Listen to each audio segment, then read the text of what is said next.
Okay, we got 2 more minutes, so go ahead and hang out. I'm going to write some stuff on the board, but you got 2 more minutes still.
So go ahead and copy this.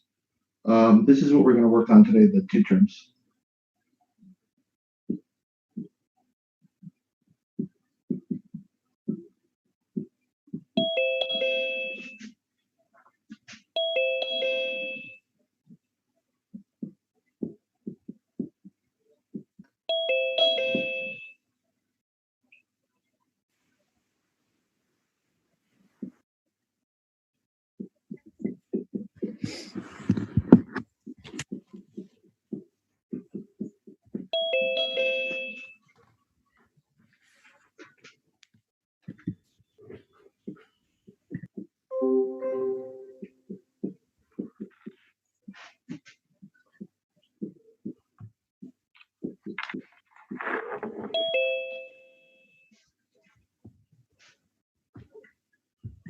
Okay, go ahead, copy this. Don't worry, you don't need to know it yet, but it's good to have all of this in one place in your notes.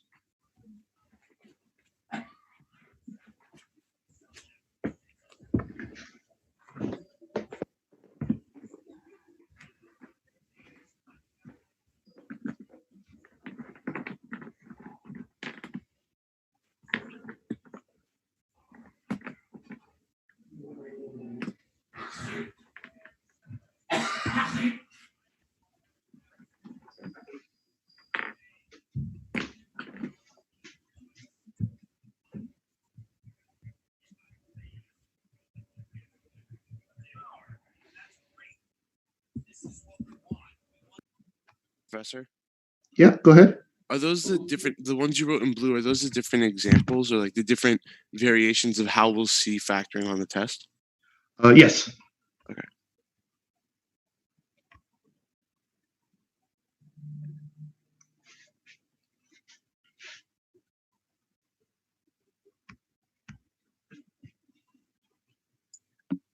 And are we still on 6.1? No, this is going to be section 6.3. So this one right here is section 6.1. Section 6.1. This was section 6.2. And then this right here is section 6.3.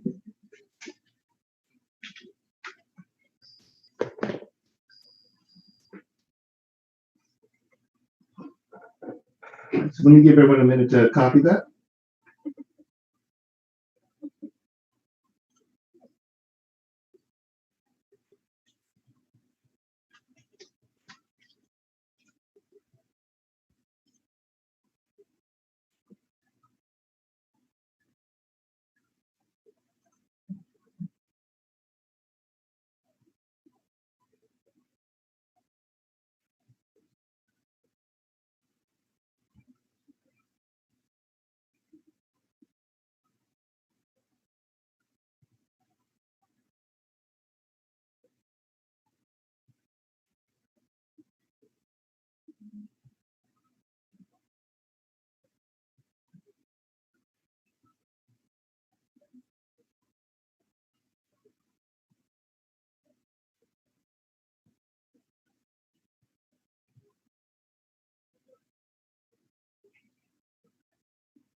Okay, so let's get going.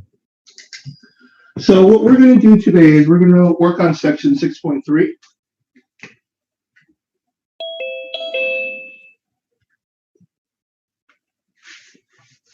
And what that section is basically, it says,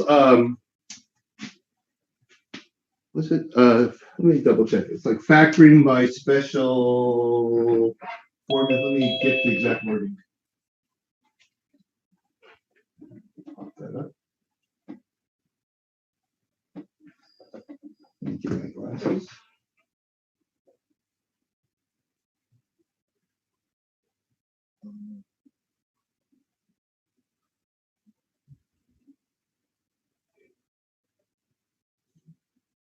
There we go.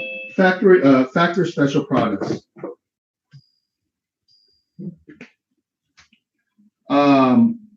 For me, it's factoring two terms. The reason why they call it factoring by special products is because we're just using these formulas. Okay. Now, the first thing we do always is factor out the GCF and then we count the terms. If we have 4 terms, we do grouping. If we have 3 terms, we do X factoring. If we do 2 terms, then we use one of these formulas.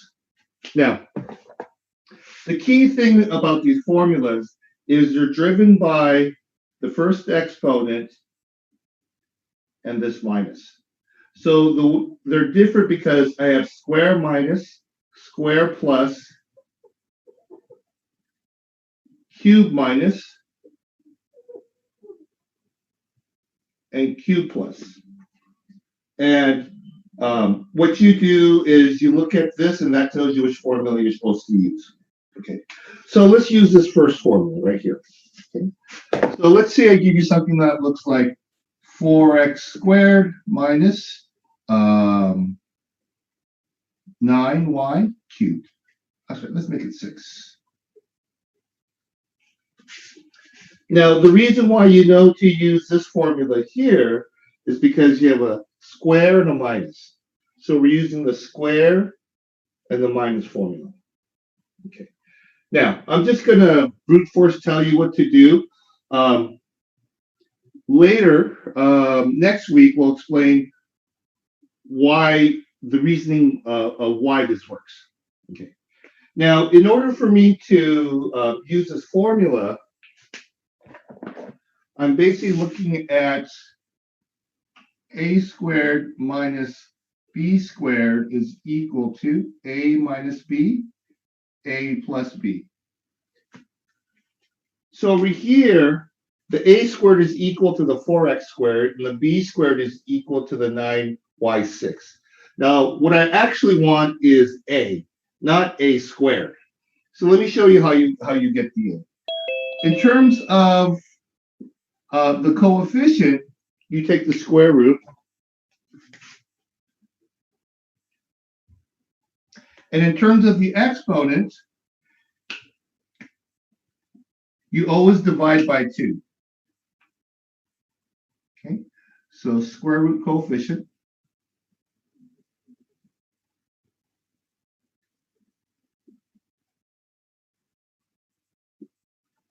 And the coefficient is the number in front of the x. And then you divide the exponent by 2. When we use the formula, we're always dividing by 2. Professor? Right now, go ahead. Yeah, question. Is that for all 4 ways? No, only for this first one. Only for the first one. Yeah.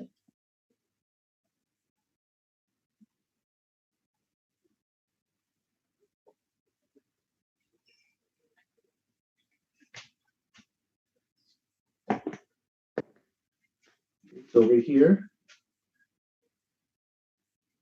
Square root number. And over here, divide exponent by 2.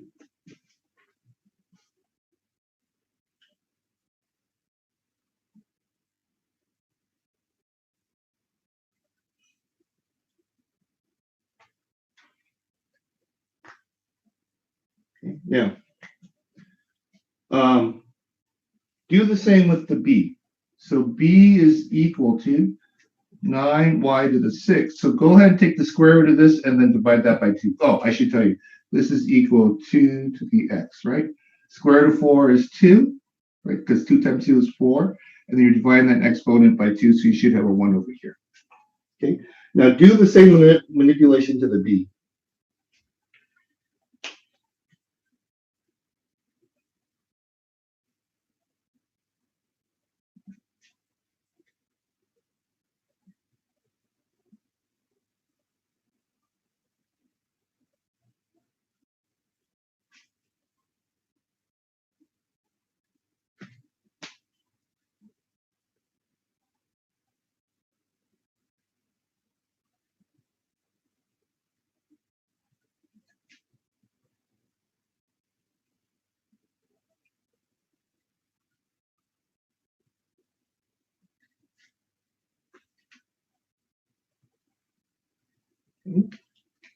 So we're going to square root of 9, divide that by 2.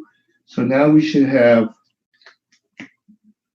b is equal to 3y cubed.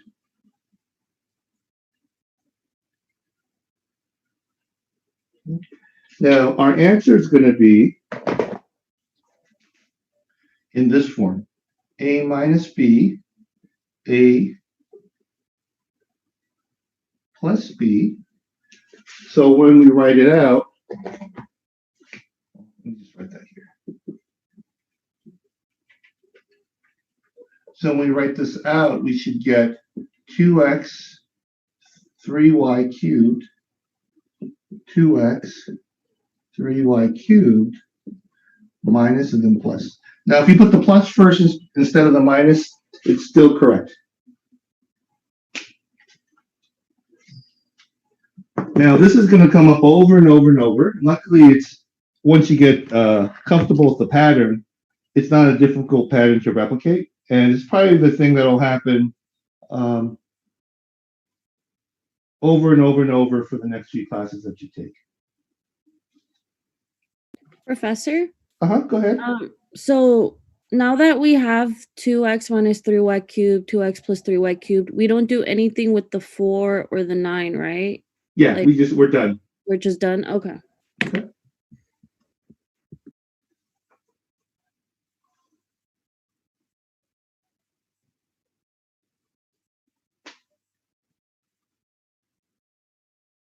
Let me give everyone a second to copy, and then I'll flip the board.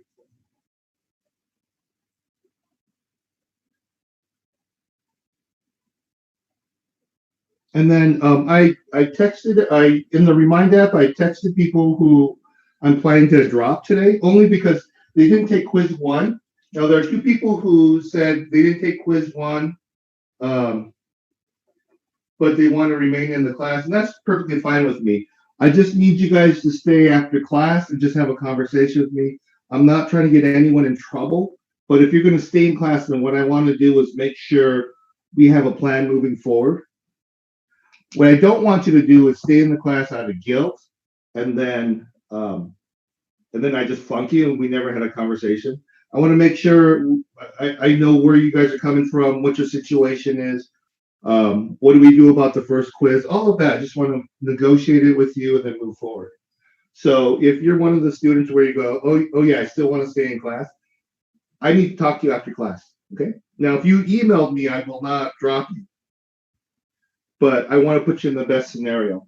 So for those of you who didn't take quiz 1, please email me before class ends today, because right after class, I'm going to drop whoever didn't email me. Okay. All right. Now let's do this. Oh, this is a million miles ago. Let's clear this.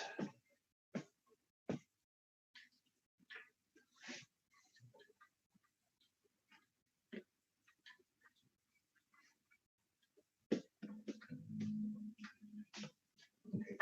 Now let's try that again.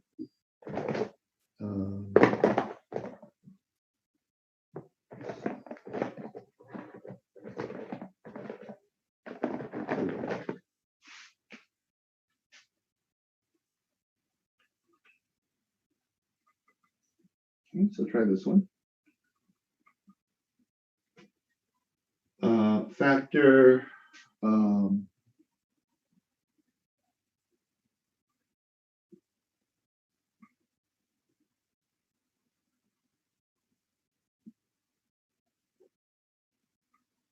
try that problem. Find your A and B, and then do the A minus B, A plus B.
So let's look at this.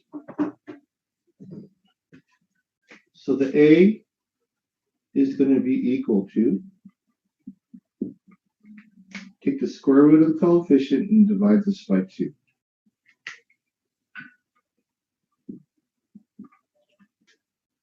Okay. Now do the same thing with the B.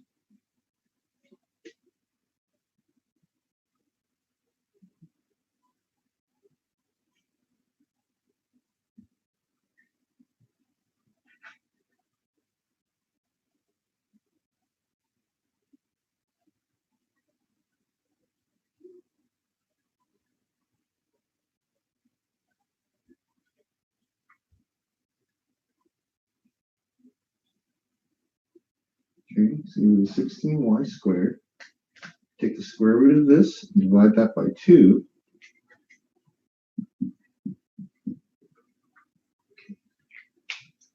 Now, this turns into A minus B, A plus B.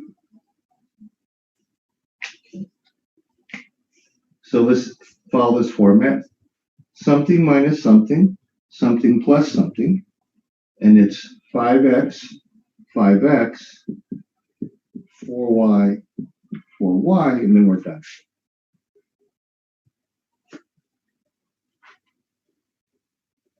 Okay, so go ahead, copy that.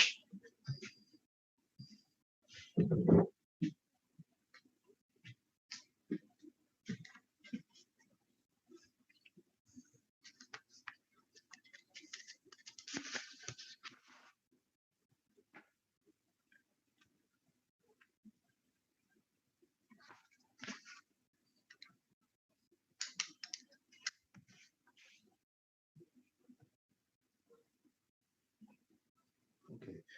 Now, there are a couple ways of where I can mess with you. Well, actually, before I do that, let me go one more step. Now, let's try this one.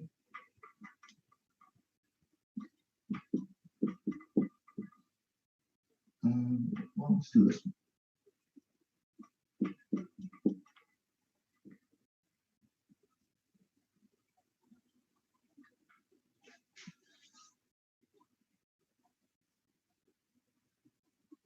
Okay. Now, I want you to see something very subtle. Over here, I have a square and I have a minus. Over here, I have a square and I have a plus. Okay. So let's take a look at this.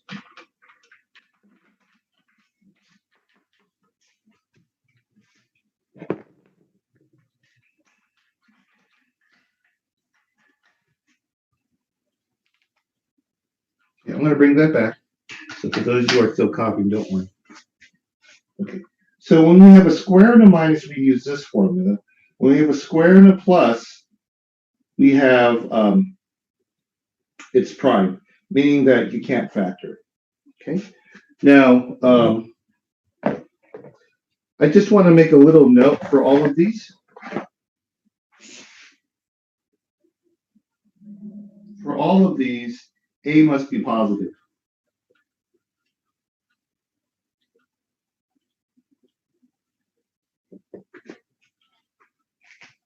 So just make sure that you know that for all of these, this initial A has to be positive. Professor. Go ahead. And in the case that A is negative, can we just multiply the whole equation by -1? Yeah, we would pull out negative. Yeah, exactly. Well, there's actually two ways of attacking. I'll show you both ways. But yes. Okay, and that's a good pickup. It's basically for factoring. Whenever the first term is negative, you just always pull out a -1. Okay. So this is prime, meaning that there's no way for us to factor this. Okay. So for some people, they'll go, I feel like you could, right? I really feel like you could. So you don't have to copy this, but if we were to sort of guess what we would try, if I were to do this, I would end up with 4x squared plus 12xy plus 9y squared. This is not equal to this because, well, I've got that in the middle. And then the thought is, how about if I do minus minus? Then you'll end up with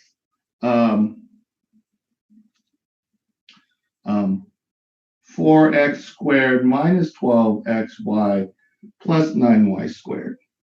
So we still have this middle term that messes us up. Now, then you go, well, what if I do plus minus? Professor, I'm pretty sure your second one's supposed to be a minus minus, but the one on the right is. Oh, yeah. Thank you.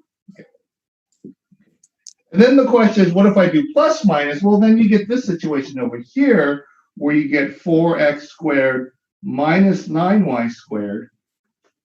So the problem is that this is a minus and that's a plus. Now, in about a week, I'll be able to explain this more specifically, how we can prove that this is prime. But for right now, you're just going to have to believe me and kind of use this exhaustion, meaning I tried everything I could think of and none of them worked. In theory, there still could be something that we didn't think of that works, but in about a week, we'll be able to prove that, yeah, this doesn't work. Okay, so that is prime. I'm going to erase this because you don't need it.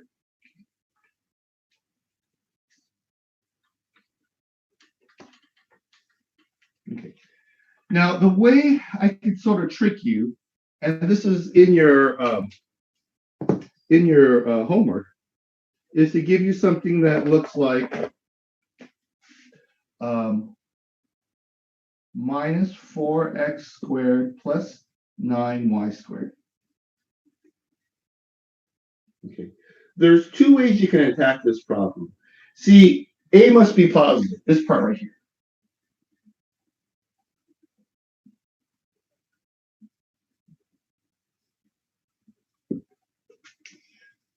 So there's two ways we can make that positive.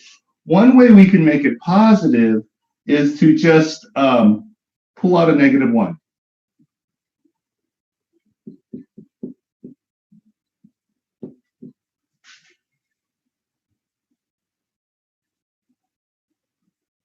And then we use the A minus B, A plus B formula.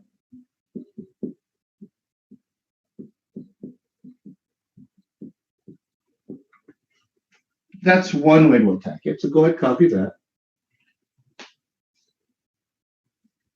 And that -1 is part of your answer.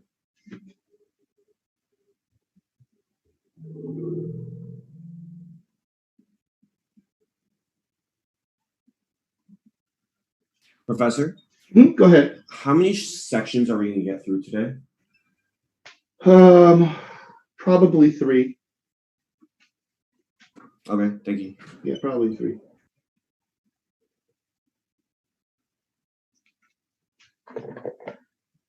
So what's going to happen is this section is the heavy section. Everything here is new.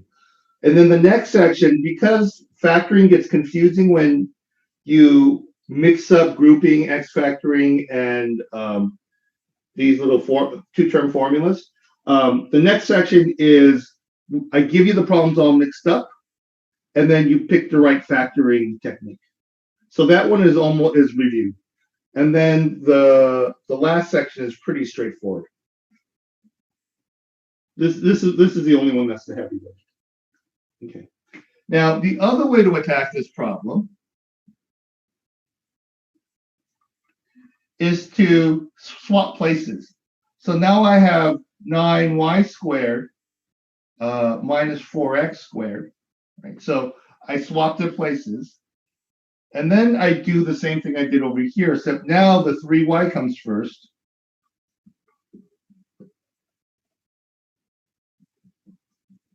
And then we're done.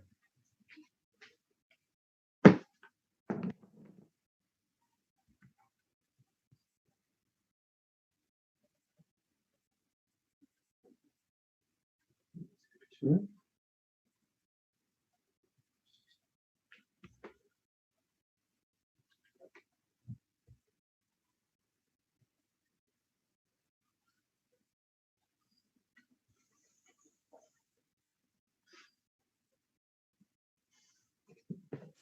Professor, will X Go ahead.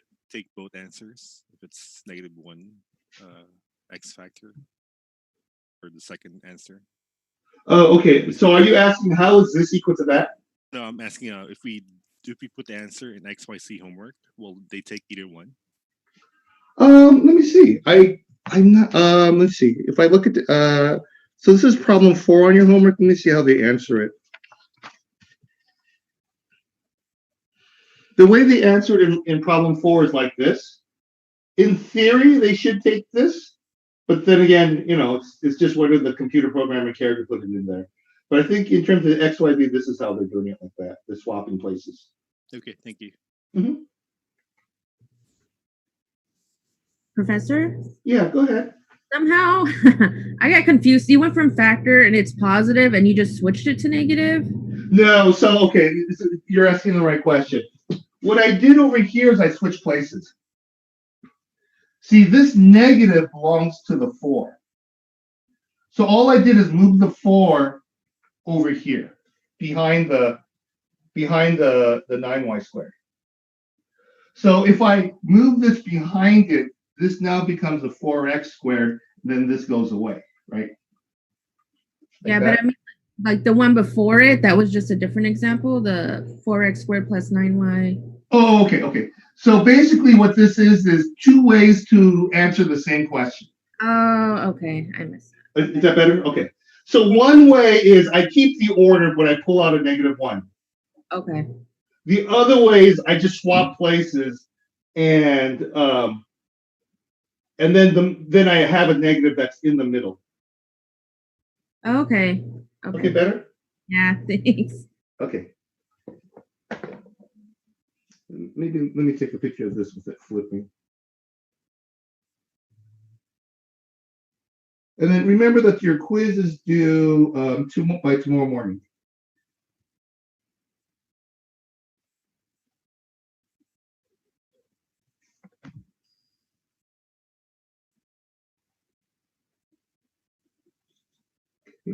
And then next week we have, actually, next weekend is the midterm.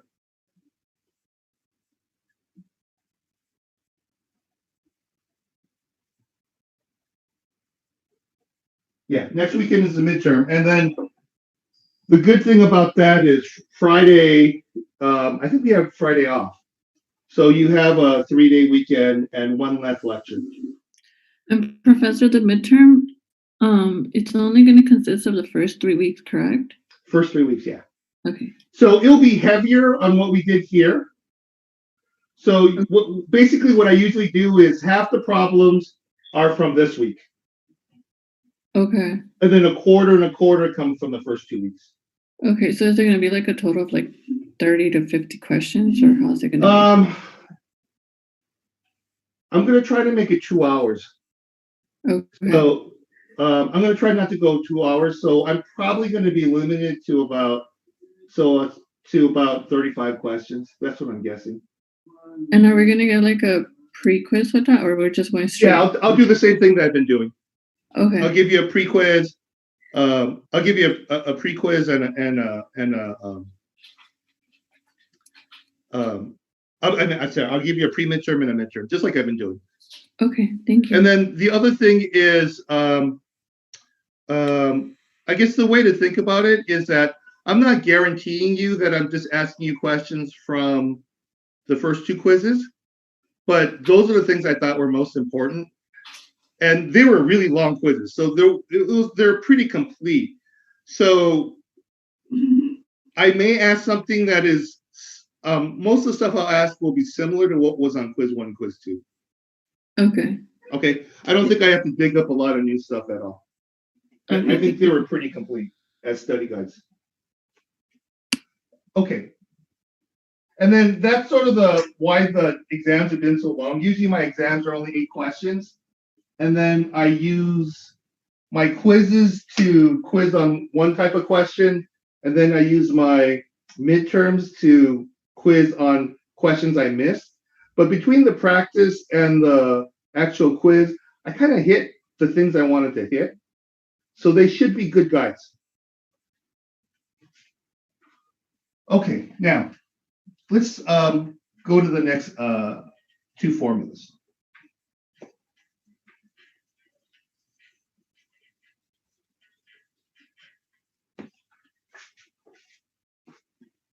Okay, so we're going to hit these 2 now.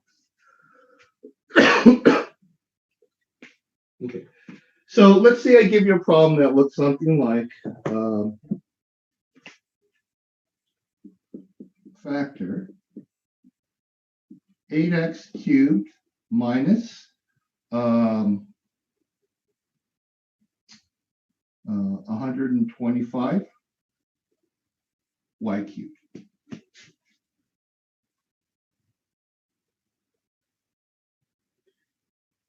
Now, because this is a calculator class, I'm going to have to teach you something that you haven't done before. Okay. Now, for the A,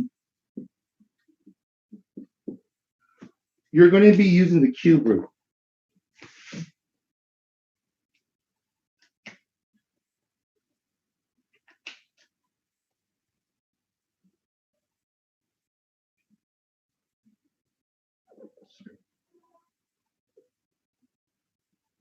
Now, this is a 3, and then you're going to divide this by 3. Okay, I'll explain what that is in a second. Now, I'll explain how to get it on your calculator. Okay. So, what you want to do here is for the coefficient, cube root the coefficient.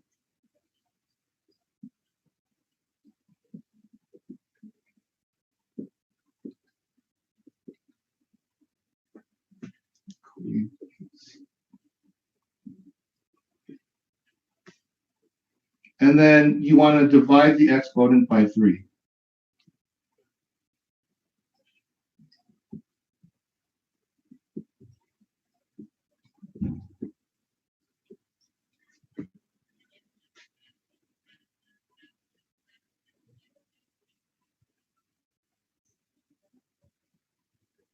Okay, so this looks like a square root with a 3 there.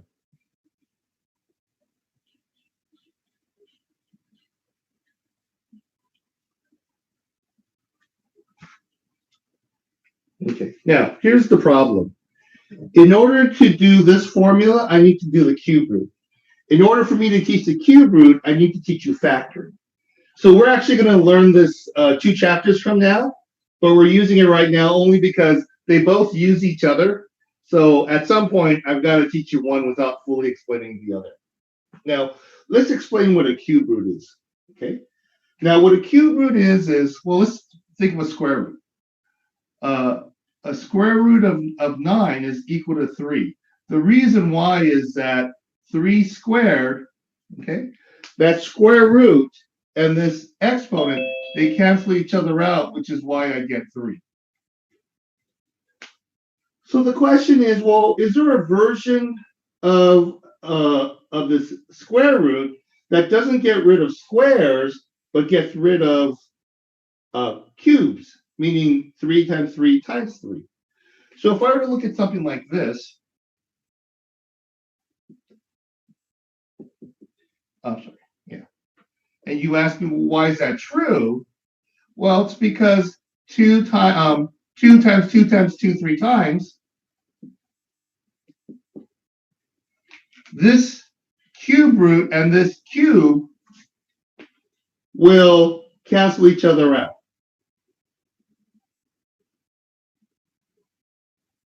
So when you look at a square root of 9, you're saying what times what is 9? Okay. When you're looking at this with a 3, you're saying what times what 3 times? 2 times 2 is 4, times 2 is 8. So over here, you're asking yourself, what times what 3 times is 25? And the answer is, well, 5. So cube root of 125 is equal to cube root of 5 cubed, right? 5 times 5 is 25.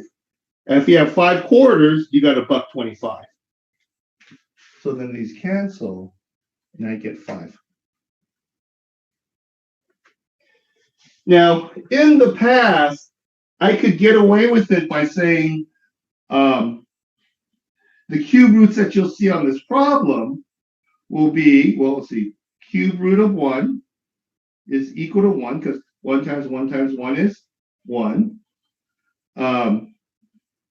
Cube root of 8 is equal to 2, because 2 times 2 times 2 is 8. Cube root of 27 is 3, because 3 times 9 is 27. Cube root of 64 is equal to 4. And then cube root of 125 is equal to 5. And in the past, since I was writing the exams, these were the only ones that I used. Now, for XYZ, most of the time they stay within these boundaries, but sometimes they go a little bit bigger. 6 times 6 times 6, 7 times 7 times 7. I haven't seen 8s, but they'll go a little bit bigger than this. So the next question is, well, how do I use my calculator to figure this out? Okay, so go ahead and copy what we have here. And then I'll sort of explain to you how to do it on your calculator.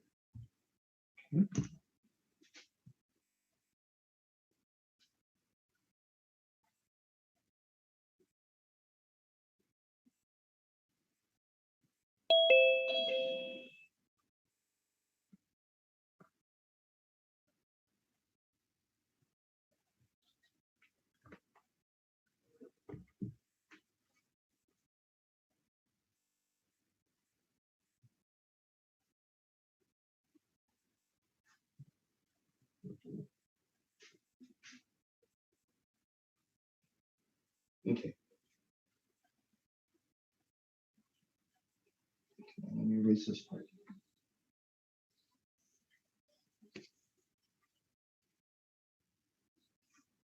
Okay. How to find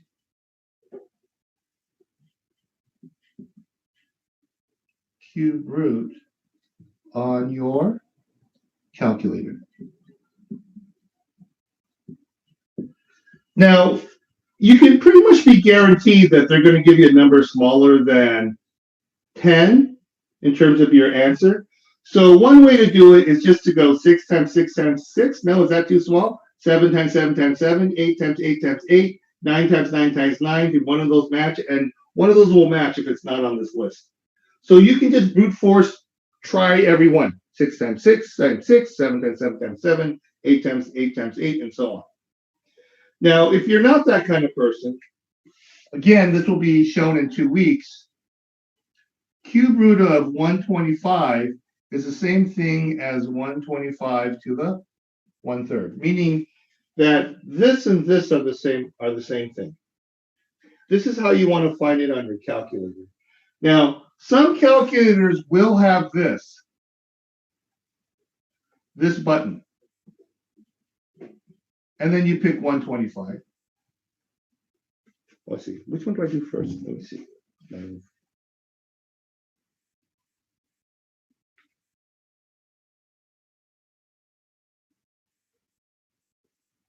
Oh, I'm sorry. Okay, there's a couple ways to do this. One is you would do 125 and then your cube root button. So this is a button on your calculators. Some calculators have 125 and then they have oh, so wait, let me see on my calculator. 3. Okay. Some calculators have 3, and then it goes like this, and it has an X here, and then you type in the 125.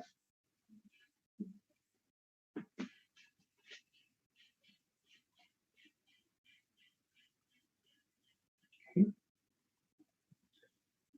Some calculators will have a caret to do exponents. You go 125, the caret button, which means exponent, and then you have to use parentheses or it won't work.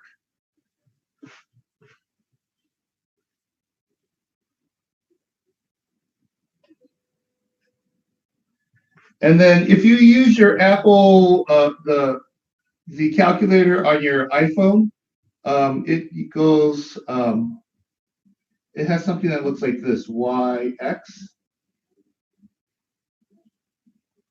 Oh, is it YX or X? No, it's XY. Let me see on my phone. It's XY.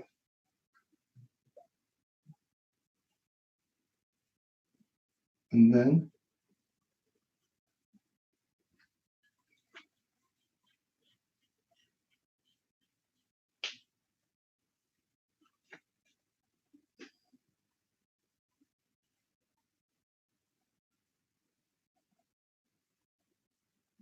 okay, so usually for the calculator, what it means is when they give you a little button over here, this means the first number operation, and then the Y is the second number. So that's why when they say X here, that's how I know that that 3 goes there. Over here, this button says put the base first, and then put the exponent second. And if you don't do the parentheses, it'll be wrong.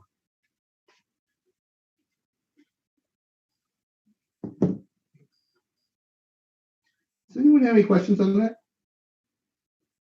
And then if you have a calculator that just doesn't have any of those buttons, just do trial and error. 6 times 6 times 6, 7 times 7 times 7, 8 times 8 times 8 until you get it.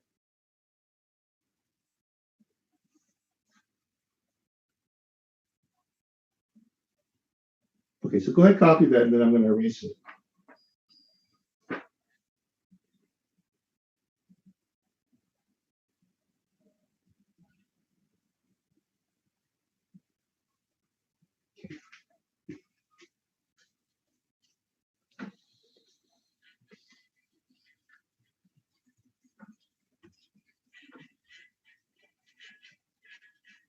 Okay, so let's actually finish this question. Okay, so we can find the A by finding the cube root of this number, and then in terms of the variable, we divide it by 3, always by 3. So over here,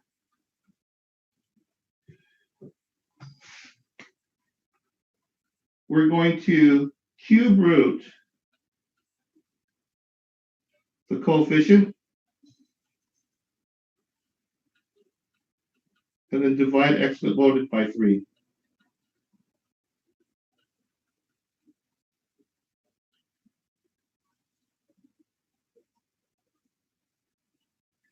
And remember that all of this is in that video that I texted to you on Friday. Okay. So go ahead and find B. Professor, Go ahead. so those two rules apply to the third and fourth formula? Yeah. Anything that has a cube in it, yes. Okay. All right. So now we're going to go B is equal to 125 y cubed. So go ahead and do that manipulation to find B. Professor, Go ahead. would there be an instance where we get a cube and a square in a two-term polynomial? Yes, but you won't be using these techniques. And I'll show you Okay. what that looks like. Okay.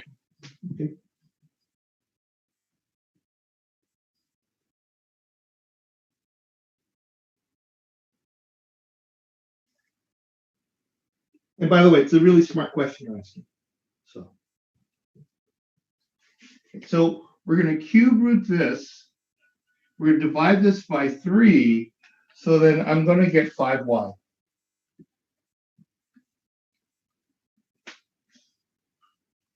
Okay. Now what you're going to do is you're going to put it in that formula. So that formula is, so we're going to be using this one. That formula is a minus b times a squared plus ab plus b squared. Now the thing that you have to be careful about is when you put it into the square, you actually need to have parentheses there.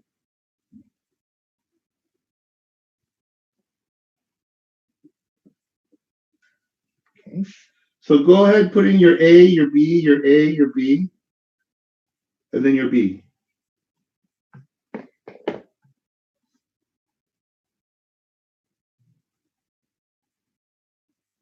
Oh, and then this one up here will be 2x.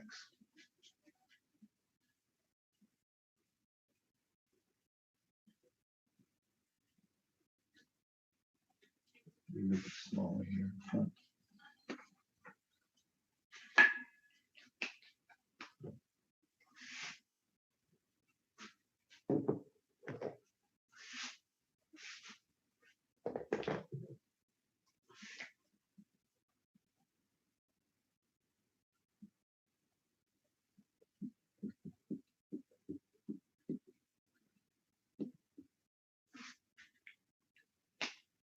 So you should have 2x, 5y, 2x, 2x, 5y, 5y squared. Now, if you make a mistake, this is where that mistake is going to be. When you square this, you have to square both the 2 and the x. That's why it becomes 4x squared. Normally what happens if you make a mistake is people write 2x squared. But this square applies both to that 2 and to that x.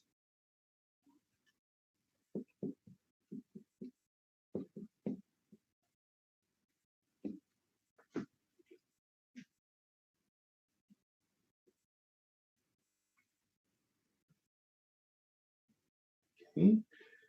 Now, this right here is prime. So don't try and X factor this. Once you put it into the formula, you're guaranteed that this is prime. You just stop right there. Professor, Go ahead. even if one of the symbols might be negative, it'll still be prime. Yes. Yes. Okay. That'll always be prime. So you once you use these two formulas, you always stop after that. Okay, so go ahead and copy that, and then let me give you another one to try.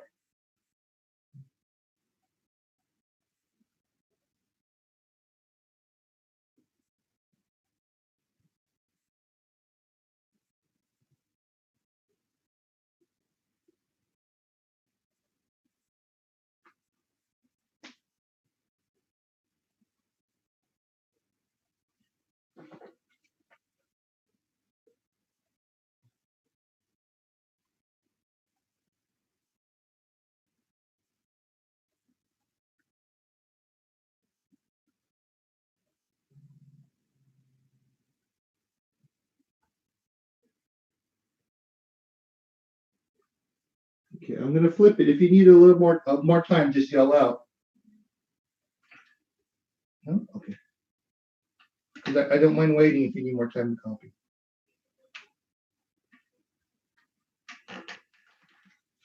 Okay, so let's try this again.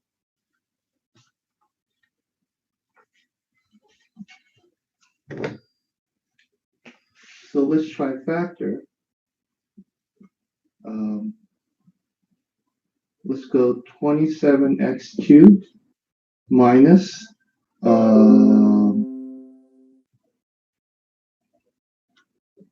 y cubed, like that. Well, let's make it a plus. The last one is minus, we'll use plus, and then I'll write the formula down here for you.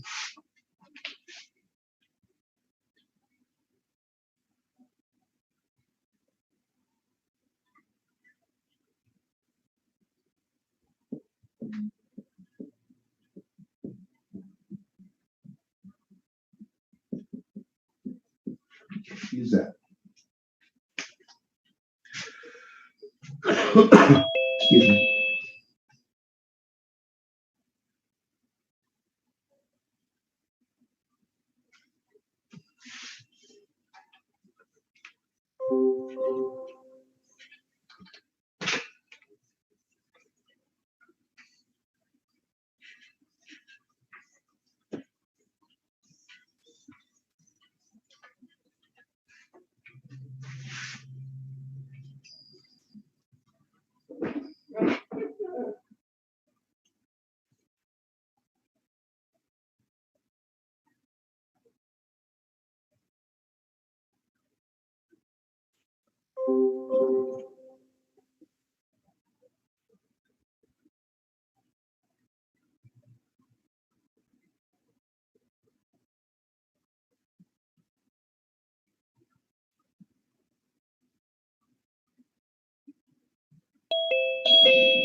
So you have the A is equal to 27x cubed. And you're going to cube root it. You divide this by 3. And 3 times 3 is 9, times 3 is 27. So you should have 3x. And then y cubed is equal to, b is equal to y cubed. You're going to divide that by 3.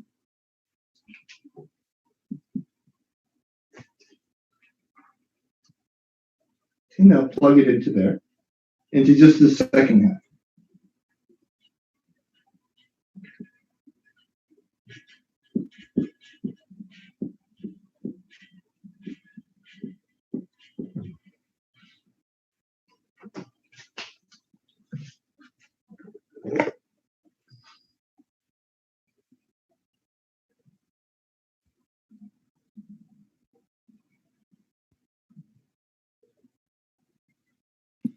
Professor, Mhm. could you explain how you did the 27 x exponent 3 times 3? Like, I guess that's where I'm getting a little lost. Oh, okay, so are you okay with how I got the x? No, that's what I'm referring to. Okay, so there's two things that you have to do here. Okay, one, for the number, you take the cube root. Meaning that you can go down sort of this list that I had there, or if you go 1 times 1 times 1 is 1, 2 times 2 times 2 is 8, 3 times 3 times 3 is 27, 4 times 4 times 4 is 64, 5 times 5 times 5 is 125. And you can sort of look at this list and say, when I see 27, I think 3. Okay. Okay. Now, you could, in terms of XYZ, they may go down to like 9. But you can just sort of write that list, and right for your quiz, just have that list there in front of you. So when you see one of these numbers, you think of the base over here. Okay. Okay. And then the other thing that you would do is you divide the exponent by 3. Okay. So it cancels out? Is Yes. is that what So you 3 did? divided by 3 turns into a 1. Yeah. Okay. Okay. Okay. Thank you.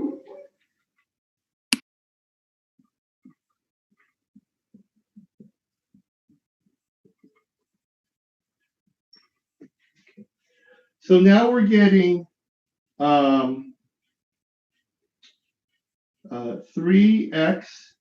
3x, 3x, y, y, y. Now simplify this next line.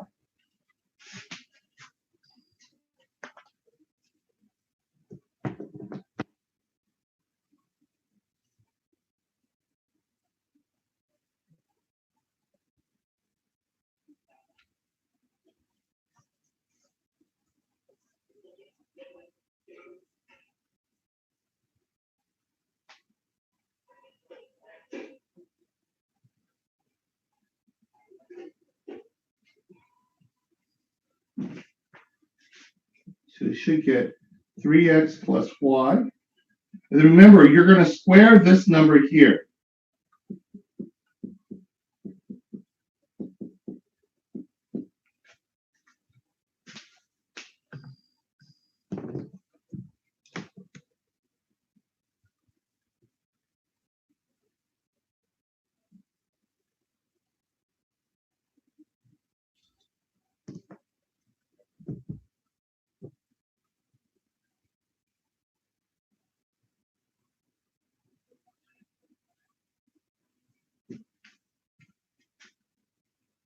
Professor, Go ahead. is the square root, is it outside the parentheses?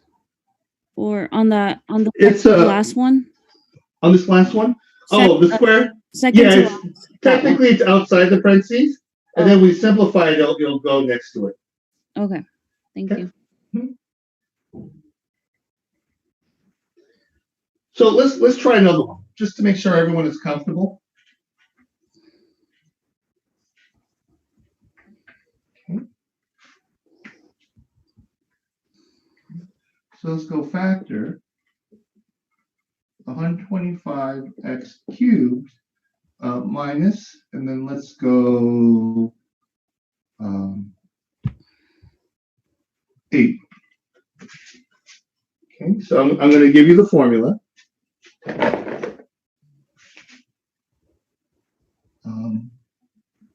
A cubed minus b cubed is equal to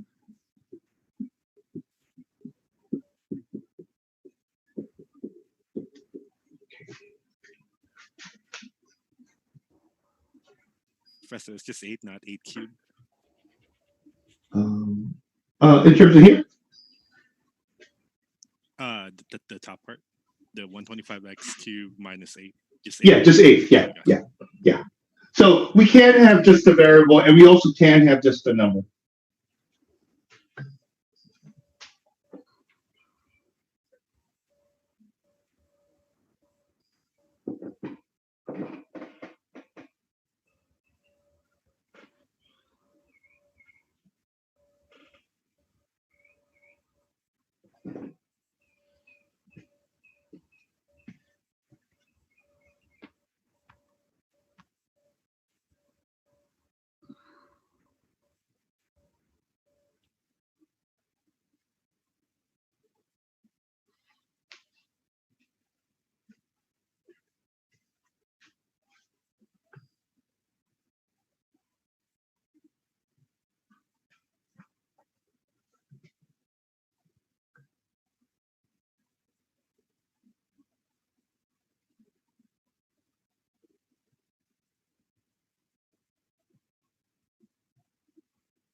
So if we remember our little cube list,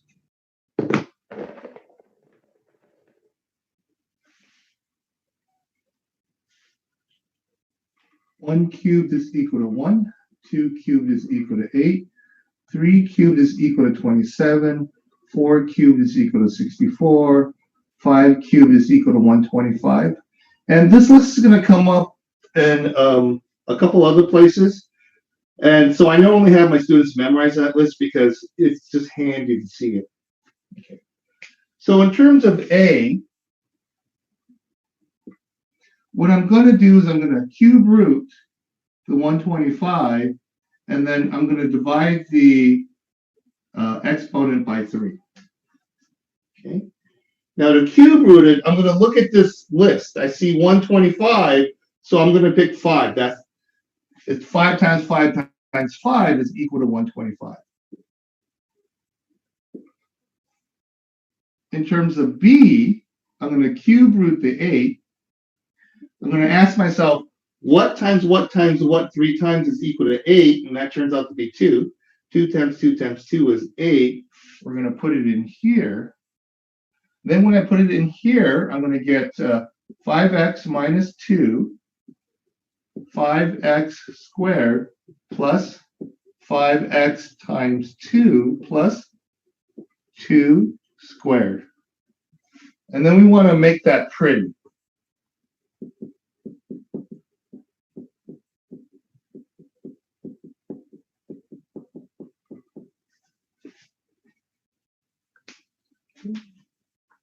Okay, so let's take a 10-minute break. Actually, 13 minutes. Let's go to 9:15. And then we'll come back. We're almost done with this section. We have one more step. Someone had asked what happens when we have a cube and a square in the same problem. I'm going to show you what those kind of things look like. Okay? All right, so let's come back at 8:15. And I'll leave this up here for those of you who want to copy.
Okay, let's get back to this. First of all, did anyone have a question on what was up here?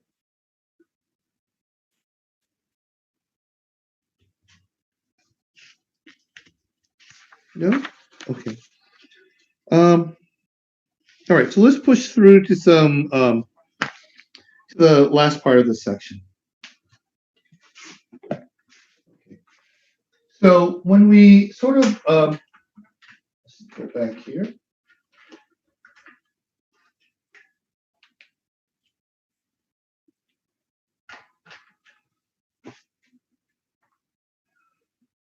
Okay, now when we look at this, there's the first step is to factor out the GCF. So far all we've done is this part right here. I have two terms and then I apply one of these formulas to it, depending on the exponent and the operator in the middle. Now, and then let me just have here A must be positive.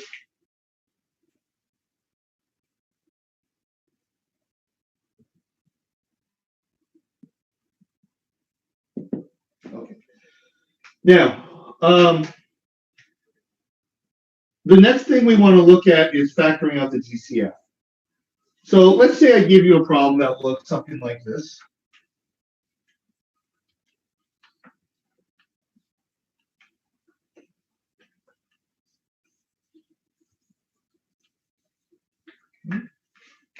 So let's say I give you something that looks like this.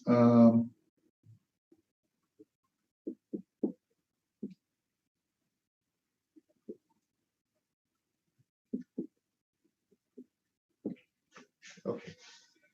Now, before we do anything, the first thing we have to do is factor out the GCF. There may not be a GCF, but you always have to check.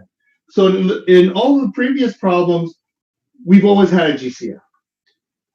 So over here, we're going to factor out GCF.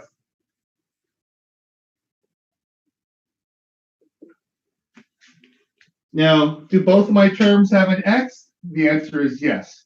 What's the lowest degree? This one right here.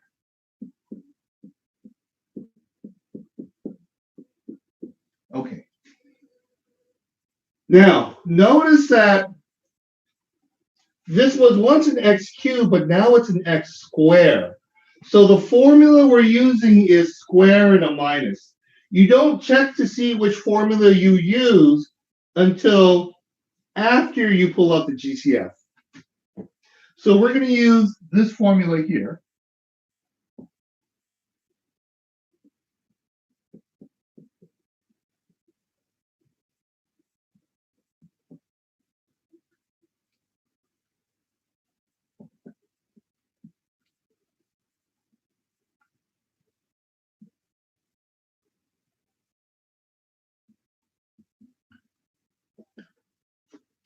Okay.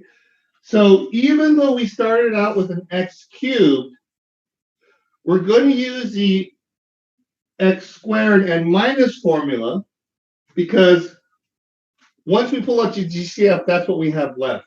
So you should be using X something minus something, something plus something. Okay. So let's see if you can sort of do this correctly. So remember that when you're using this formula, you're square rooting the number and you're dividing the exponent by 2.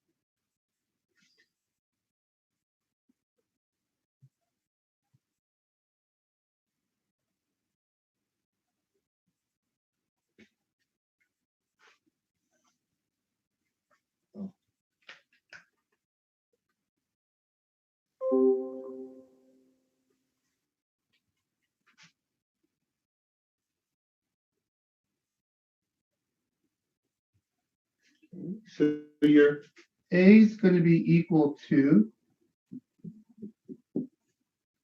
we're going to take the square root of the number, then we're going to divide the exponent by 2.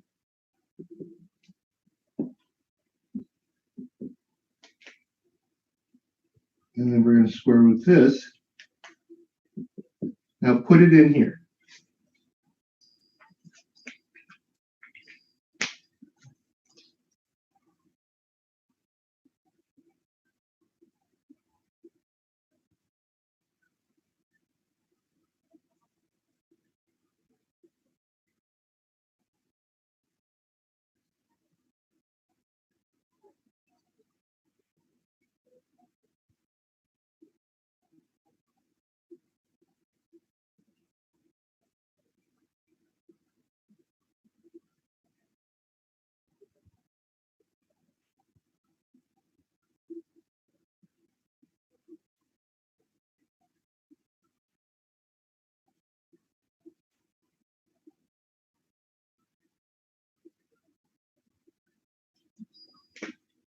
Okay, so this is 8x, this is 1, this is 8x, and that's plus 1. And then we're done.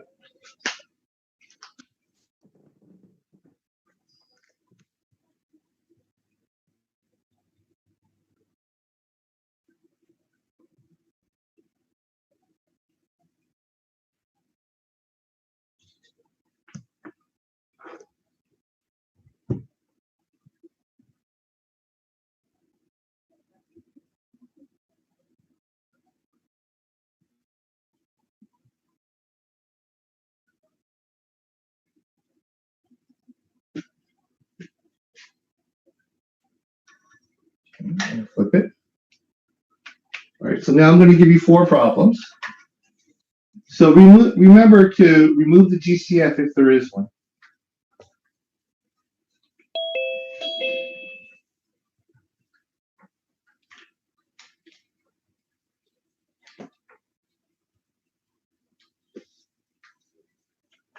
Okay.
Do a different one here.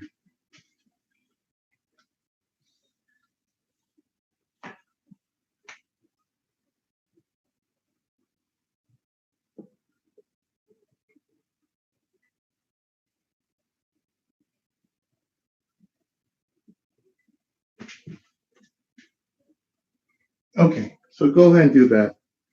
And then make sure you check for a GCF on all of those.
Excuse me.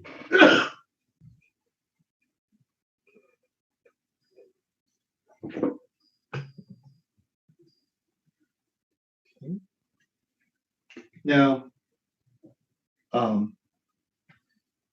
if you sort of remember my list of 1 cubed is equal to 1, 2 cubed is equal to 8, 3 cubed is equal to 27, 4 cubed is equal to 64, 5 cubed is equal to 125, 6 cubed, I don't know what that is. I haven't memorized it. Let's see.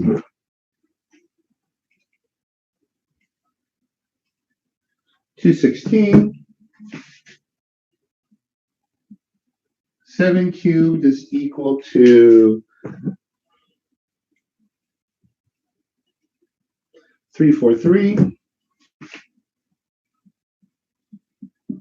You'll notice that 250 is not on this list, and 16 isn't on that list. So that's one of the hints that there's a greatest common factor. So what you first want to do is pull out a 2.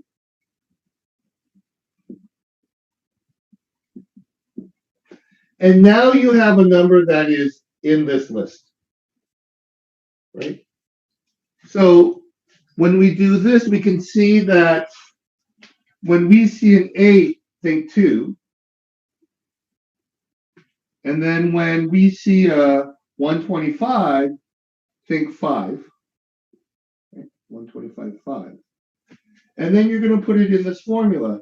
A minus B, A squared plus AB plus B squared.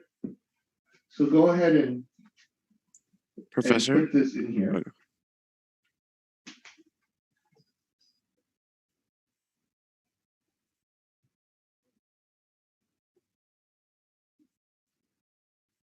And by the way, it's going to be 2 times something.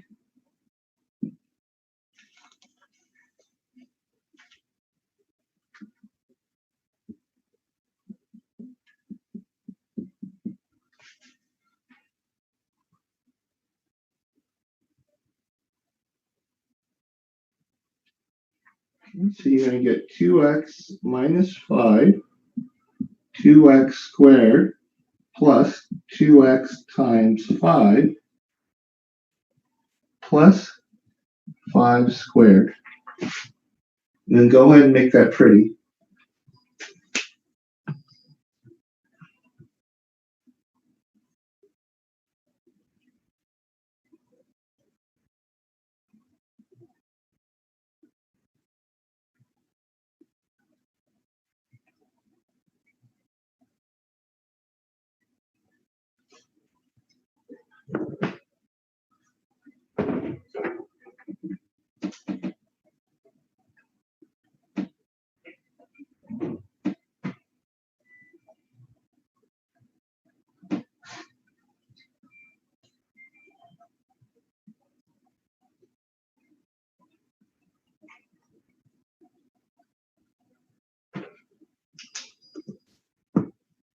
Okay. So now you should get 2x minus 5, 4x squared plus 10x plus 25.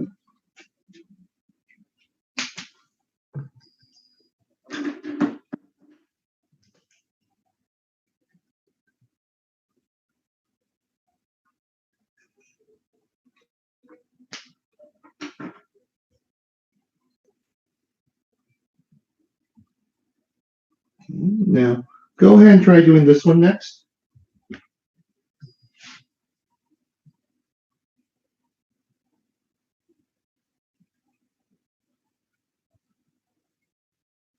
Right, pull out the GCF.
So for this one, my GCF, right, 2 divides into both of these. And then both of these have an X. Okay. So now we're using the square and the minus formula. So it should look like 2x, something minus something, something plus something. So figure out what A is and figure out what B is.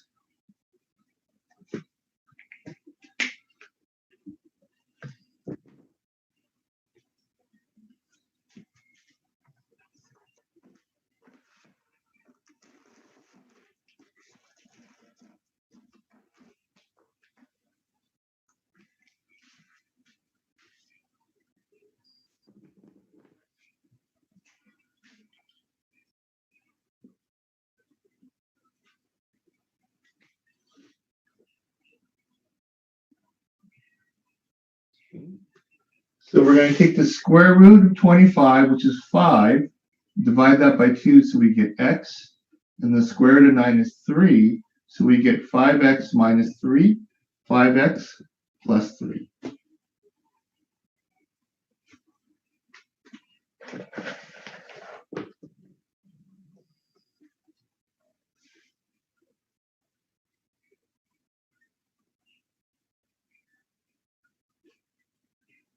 Okay, so let's work on this one over here. Let's pull out our GCF. Both of these have an x, and this one is x squared. That's the one we're going to pull out. Now notice here, I have no square, I have no minus. No 3, no square. This is just x all by itself. So that's it. We just stop there.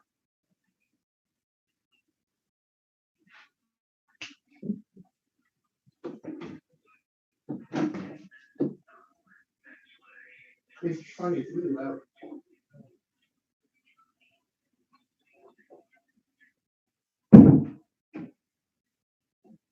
Okay, I have the headphones. Into the bed.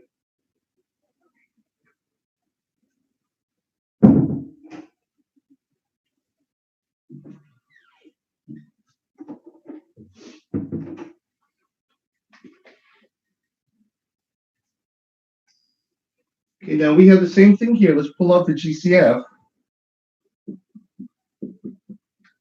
Now just know that this is this is prime, so then we stop, right? We can't factor that any farther. Does anyone have questions on this? I do have a question. Sure.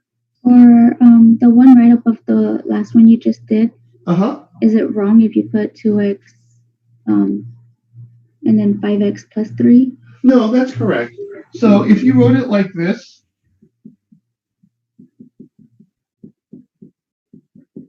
you're okay.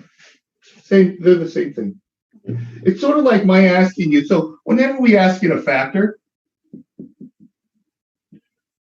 so if I ask you to factor 6, I go, what times what's equal to 6? And you go 2 times 3, and I go, wrong. It's 3 times 2. They're the same thing because the order of the multiplication doesn't matter.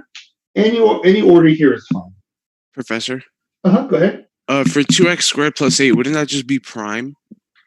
No, because you can still pull out a GCF. Okay. So if you can pull out a GCF, you still pull it out before you declare it prime. Okay, but in XYZ, would we put 2 and then parentheses x squared plus 4, or would we put prime? No, you put 2x squared plus 4. In terms of the prime problems in XYZ, let me see how they write it. Actually, they have one just like this.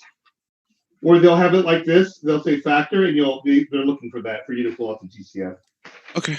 I don't see anything in XYZ where you actually say prime. So I think this is the only one that we found. You just pull out the GCF. But in what situation would we write prime? Good question. Let me show you. So what happened was in the back in the day, which seemed so long ago, but it was only like last semester, and every semester before that, I would write this out. I would write out the problems, and then let me show you what they look like.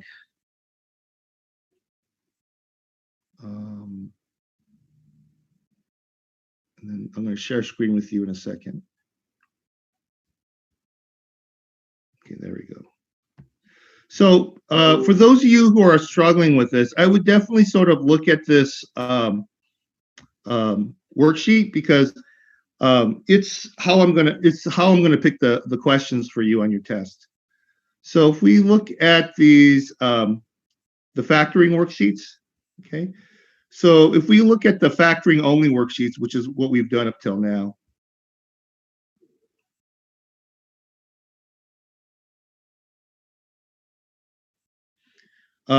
What'll happen is that if you get something like this, so can you see this down over here? The 25x squared plus 4. If you had gotten a question like that where there's no GCF, then you would just write prime. Okay, thank you. Okay, yeah. Now, what we're going to do now is we're going to basically go through this worksheet just for like 20, 25 minutes. That way you can just get used to seeing these out of order. Okay, so that's what section 6.4 is. It's basically having you factor and seeing these techniques out of order. So let's just sort of look at this. Okay.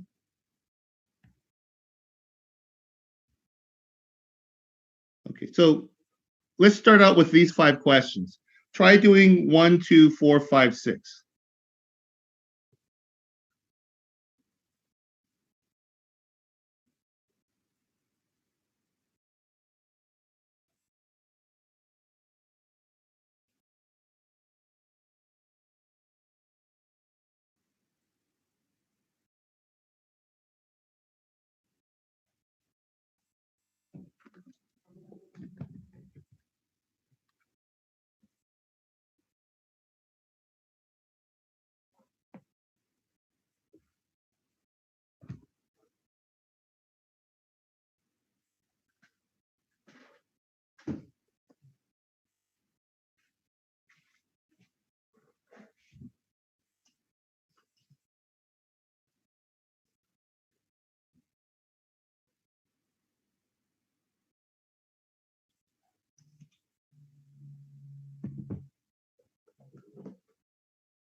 Okay, now there's a decent number of you who are looking at this and going, oh my God, I'm lost. Okay, so what we're going to do is, so actually, let me just write these down.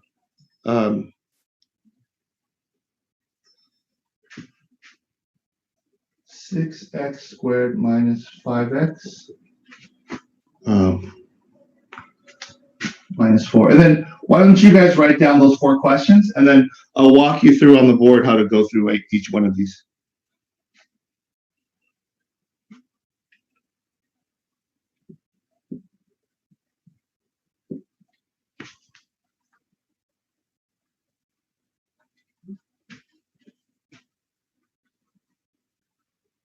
And then on the other side.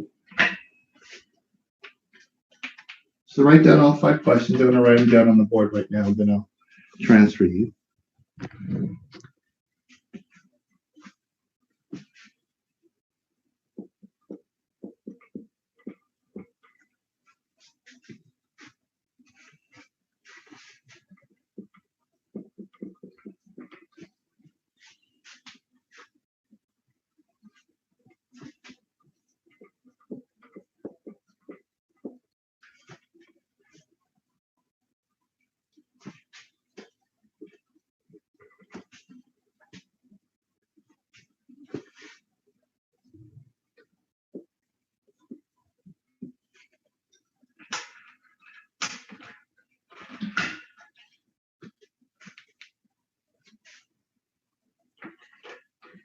Okay, so let's work through them.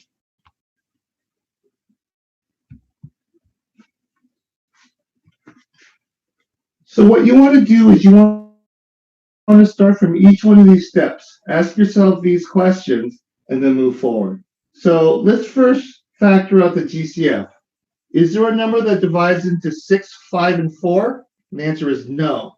Do all 3 of these have an X? The answer is no. Okay. Let's go to the next step. Let's count the terms. 3 terms, so I'm going to X factor. So go ahead and X factor this.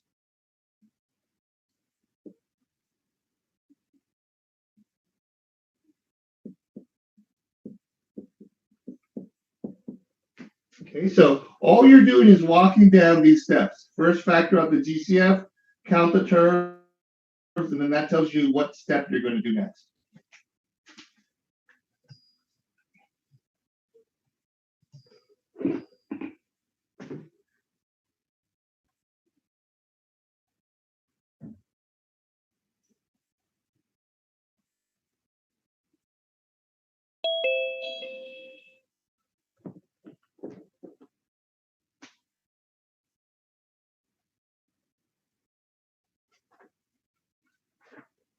I have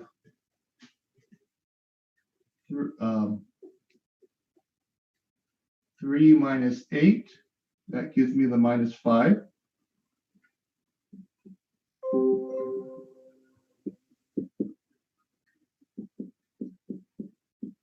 So then this gives me 2x plus 1, 3x minus 4. Okay, now try this one.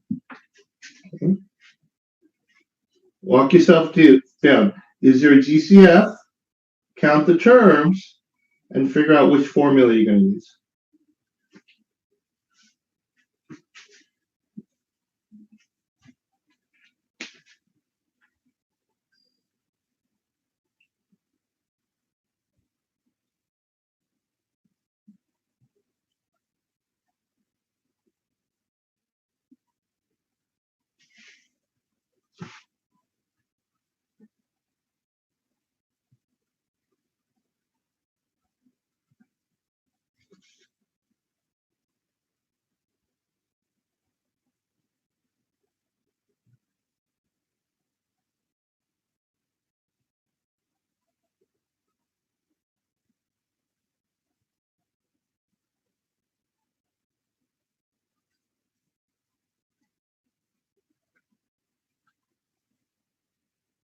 Okay, now let me there's no GCF, right?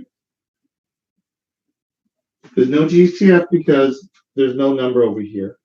And both of these don't have an X and both of these don't have a Y. So let's count the terms. 1, 2. So now I'm using one of these formulas. What I'm looking at is the cube and the minus. So I'm going to use the cube and the minus formula. The a minus b, a squared plus ab plus b squared formula. Okay.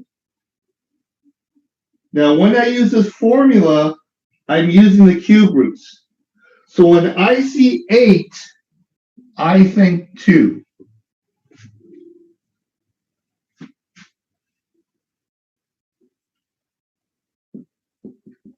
And then I'm going to divide the exponents by 3. So I'll get just x and just y. Now plug it into that formula.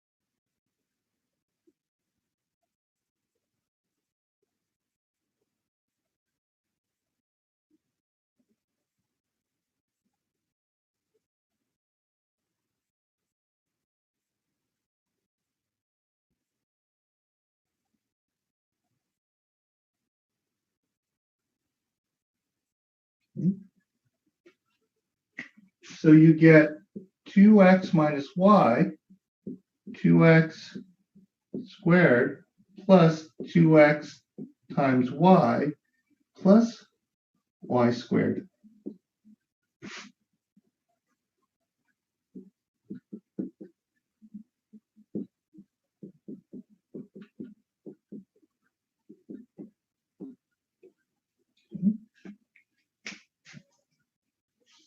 Professor, Oh, go ahead. would you put that entire answer into XYZ or just the second half? Oh, the second half. Just this right here. So this part right here is your answer. Oh, all right. Thank you. That last line here.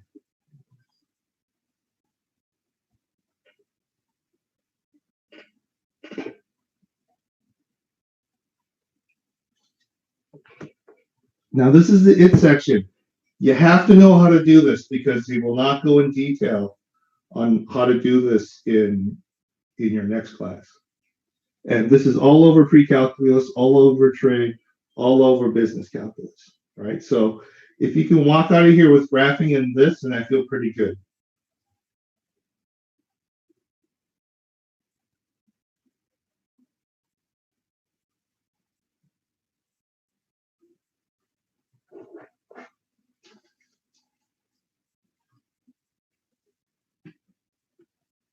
Now let's flip it.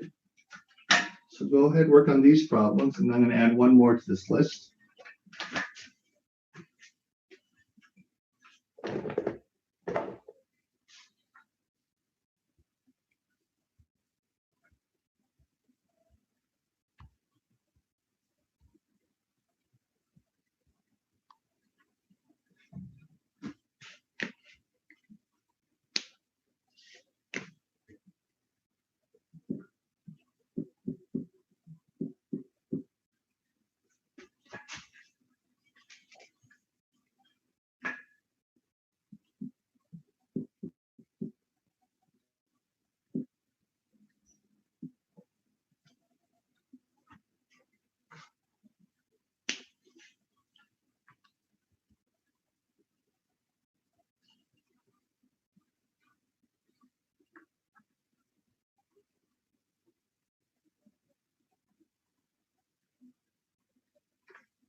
So for this one here, there's no GCF. There's no number divides into 6, 3, 8, and 4. So we're going to group this because there's 4 terms.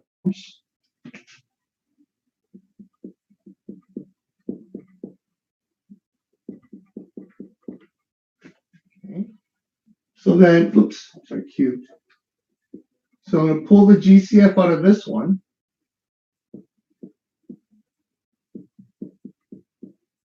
Now, since this is 2x plus 1, this one also has to be 2x plus 1. And I have to multiply that by 4 to get this.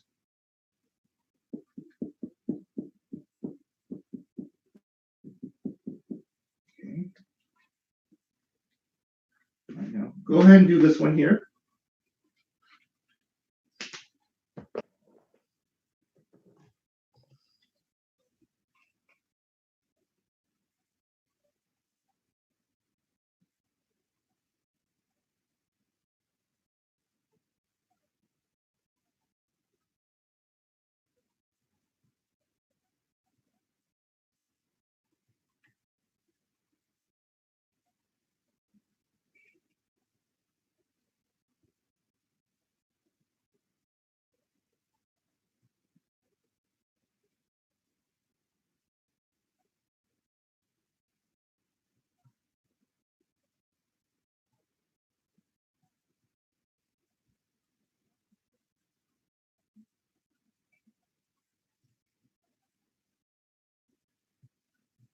Okay, so over here, I'm gonna find the GCF. I'm gonna ask myself, is there a number that divides into 8 and 2? The answer is yes, 2, because they're both even.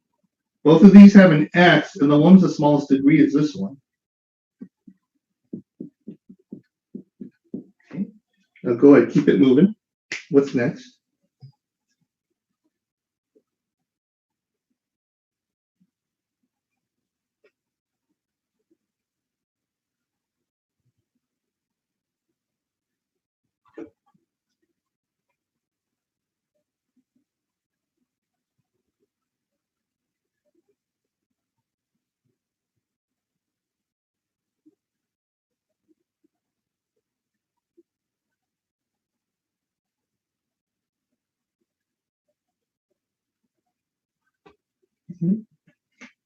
So this is 2x.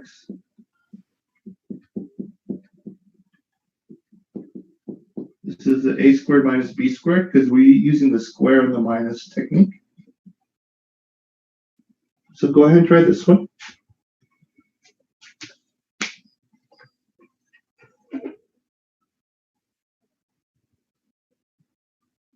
Now, if you can get this section, I can get you to pass this class. It's going to be a lot of work, but if you can pass this section, you should be able to pass this class. Normally, people don't pass this class just because of this one particular chapter. This one sort of section here where we have to pick the factoring technique. This is what causes most people to flunk this class. Okay, so this is the it section.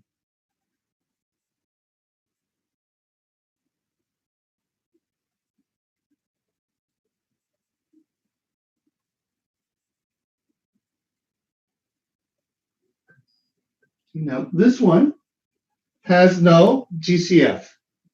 There's no x in all three terms, there's no y in all three terms, and there's no number that divides into 6, 5, and 1.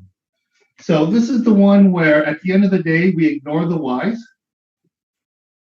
and we just put the y's in our answer. So when we x factor this, we just pretend like the y's are not there.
So this is minus x plus 1. I'm sorry, minus 6 plus 1. So this is minus 1 over x. So now I have x minus 1, 6x plus 1, and then I'm done.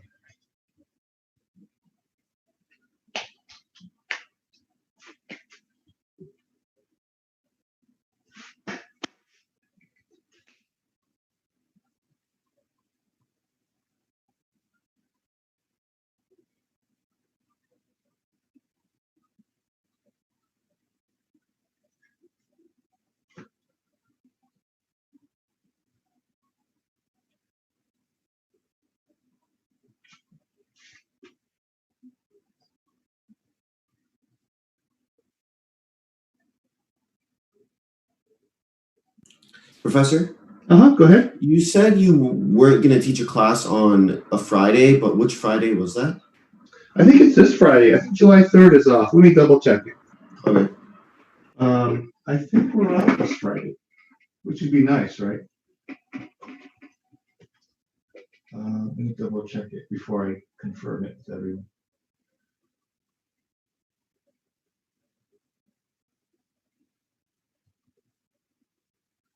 Yeah, July 3rd.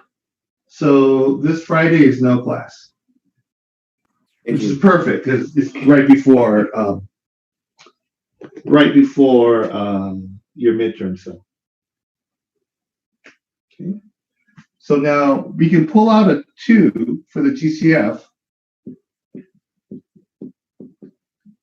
Now it's tempting to continue factoring, but you can't because that's a plus.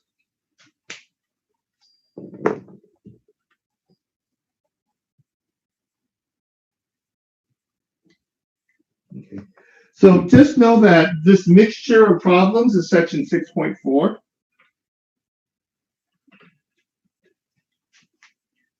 So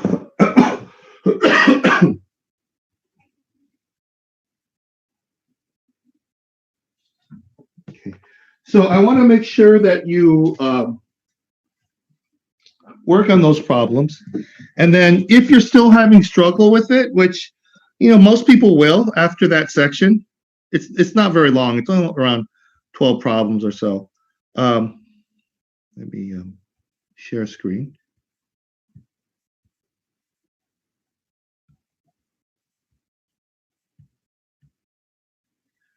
Be sure to go through this factoring only worksheet. If you go through this worksheet, you don't even have to do all of it. What you'll see is that I ask the same questions all the time with the same tricks. So if you just get used to that, he asks the same thing every time. And the answer is, yeah, I ask the same thing every time. I ask one grouping. I ask one or two factoring, 1 or 2 X factoring with one of the tricks. Either the first term will be negative Professor? or I have the, go ahead. What's the difference between 6.3 and 6.4? I didn't get the So transcript. 6.3 is the 2 terms. Mhm. And then 6.4 is everything mixed up. Okay. So just like we've done here where I have grouping, X factoring, and then 2-term techniques. Okay. So 6.4 mixes them up. Now, most people will need more review of this all mixed up. So do the factoring only worksheet until you get to the point where you're fluid with it. So for those of you going to calculus, probably the number one reason why you fail trig and pre-calculus is basically this section and graphing. The number one reason why you fail calculus is trig. So those of you who are taking trig after this, really study your trig. That is the number one reason why you don't pass calculus. Okay. And then for those of you going into business calculus, we go really fast. If you're going to take me, actually, if you take anybody, we go really fast. If you take this class, all I'm going to do is say, here's a video, watch it at home. If you have questions, come to my office hours. We can't spend any class time on this. So you've got to walk into business calculus knowing how to do this. You got to walk into trig knowing how to do this. There's just no time to review this. Okay. So this is the it section. All right. So we did 6.4, we did 6.3, and then we're going to take a little break. 6.5 is a nice, happy section.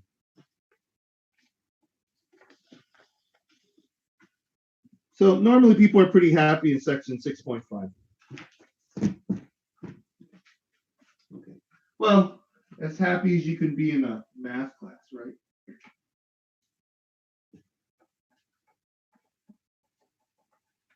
Okay. So let's go to section 6.5.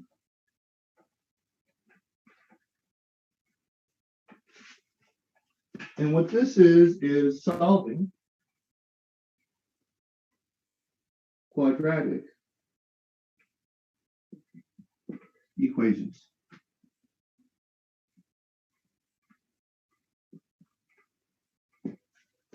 Okay. And this is section 6.5. And you'll be due in 2 days, which is Wednesday. So remember, your quiz is due tomorrow before class. Okay. And if you did not take quiz 1, please talk to me and we'll figure out something. Okay. I pretty much, yes, go ahead. Oh, I had emailed you regarding quiz 1. Okay, let's talk after class. We'll figure something out. perfect. Thank you. Okay. Everyone here is an adult, which is why I'm not in here to like make people feel guilty. I'm not here to like scare people. This isn't high school. It's like, you're an adult, I'm an adult. We're gonna treat this like a job. I'm gonna assume that you had a good reason why it didn't happen. We're gonna figure out a way to like just figure out how do you demonstrate your knowledge of the material, and then we're gonna move forward. I don't need to punish anyone. I don't need to threaten anyone. I don't need to scare anyone. We just need to find a solution like this was a job. Okay. So same thing, something happens with quiz 2, have a conversation with me, we'll figure this out. Okay. This is college, right? I don't need to yell at people. That's not what this thing is. And then look, if you're willing to take a 3.5 hour class in the summer and then go home and do all this homework, I already assume that you have commitment and that the reason why you didn't take quiz 1 or something happens quiz 2 is pretty legitimate. So let's figure out a solution and move on with our lives. Okay. So I know a lot of people are transitioning from high school, and even though you haven't been in high school a long time, I used to teach high school. The problem with high school is that the teacher gets in trouble for flunking students. So you want your students to know stuff, but you can't flunk them. Some schools will go up to a teacher and go, you need to pass 80% of your class. And if you go, but 80% of my class shouldn't pass. And then they'll go, well, the district will take over us if we're not getting this many people passing. So you've got to pass this many people.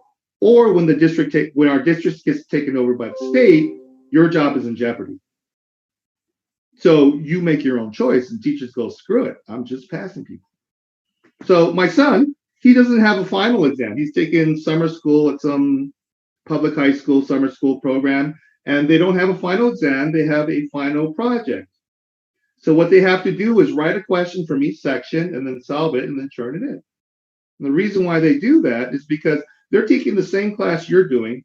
We started out with almost 60 students, and we're down to 32 people coming, right? Which means that on average, about half the people won't pass the class if we just gave you an exam. Now, in college, I'm allowed to flunk you. So I'm allowed to just say, here's the test, show if you can do it. What, something happened? Okay, well, here's the test. We'll give it to you a little bit late, not a big deal. Show me you can do it. You should be in the next class. When you're in high school, you've got to bluff the student because I can't flunk them. But I don't want the other teachers to know that I'm passing someone unqualified. So you have to like get mad at them, do all this artificial punishment stuff. You got to threaten, I'm going to call your mom, because at the end of the day, the teacher gave me a number that I got to hit or my job is in jeopardy. So college is a different situation. We're allowed to flunk people, and that's okay. Take it again, right? But in high school, the dynamic is different for a math teacher, right? So if you ever take a math class, especially in your first math classes, ask the teacher if the principal gave them a number or not. Anytime someone tells me that they're a math teacher in high school, I always ask them, did the principal give you a number? Some of them say yes, some say no, we're good. We're a healthy school, we don't have to worry about it. But if you're in a bad district, your teacher was probably given a number. Okay. So let's go to section 6.5. Okay. The problem that I ultimately want to solve is something that looks like this. Sorry.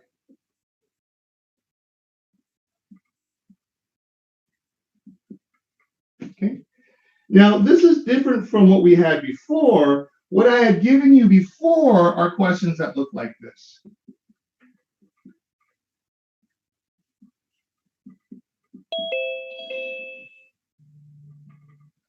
Okay. The difference is that this has an equal 0.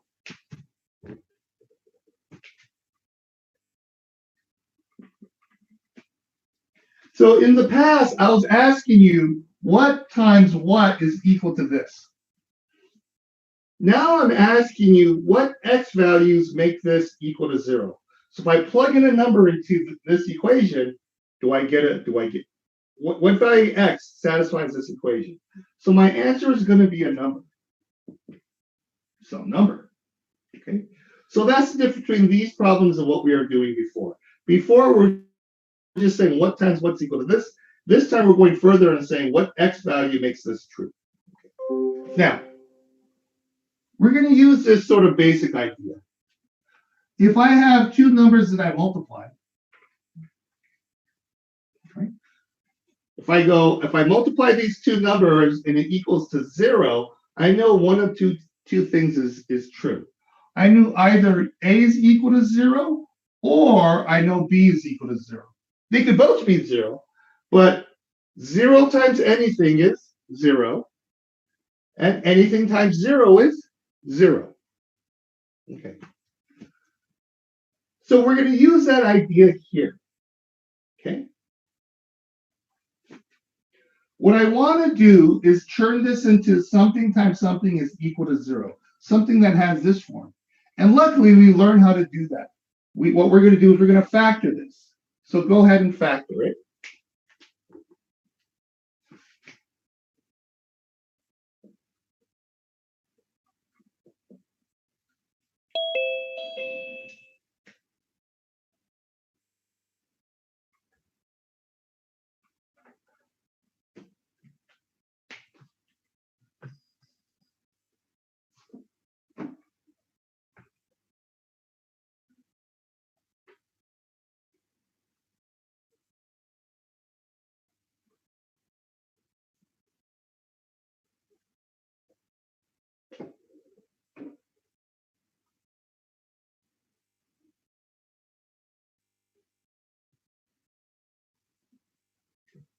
Oh, by the way, when I tell you about the number that teachers are given, I can prove that this is a nationwide thing.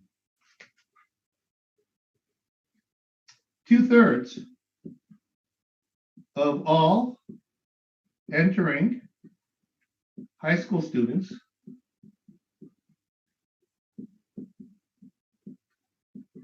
fail an Algebra 2 test.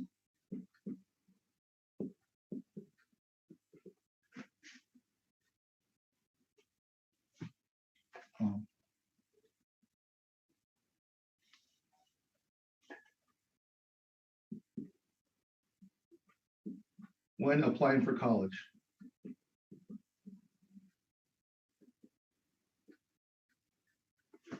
Okay. So the reason why like this has been my experience.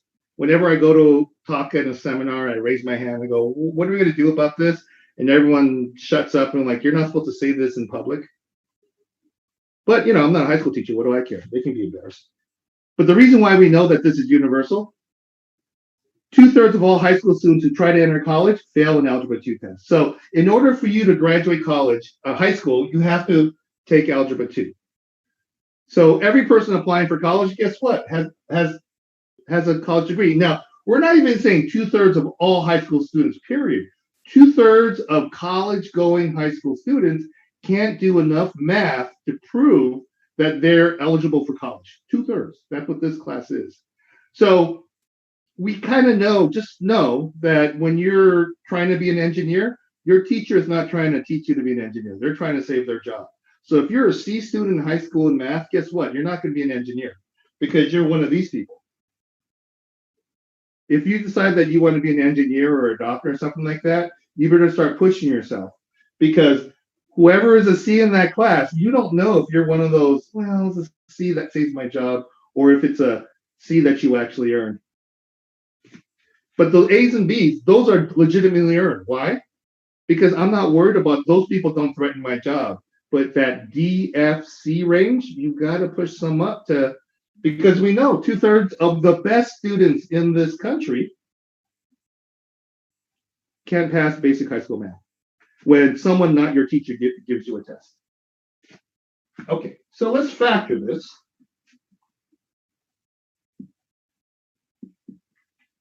Oh, I'm sorry. That's -1, -10, 5x, 5x, and then we go minus. Oops, did I screw that up? I did screw that up. Let's make this a 9x. Sorry. I got on my soapbox and lost track of what I was doing. Make that a 9x and then do this problem. My bad.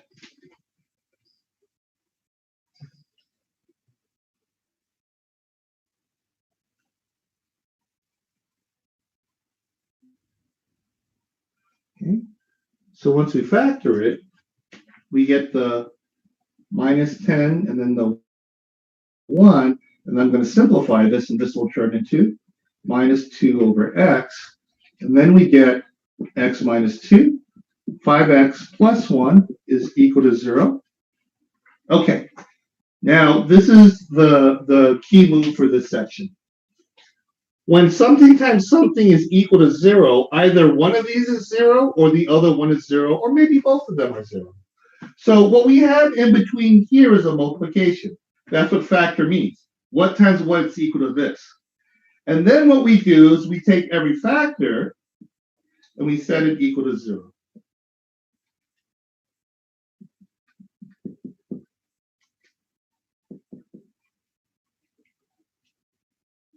So then I get x is equal to 2.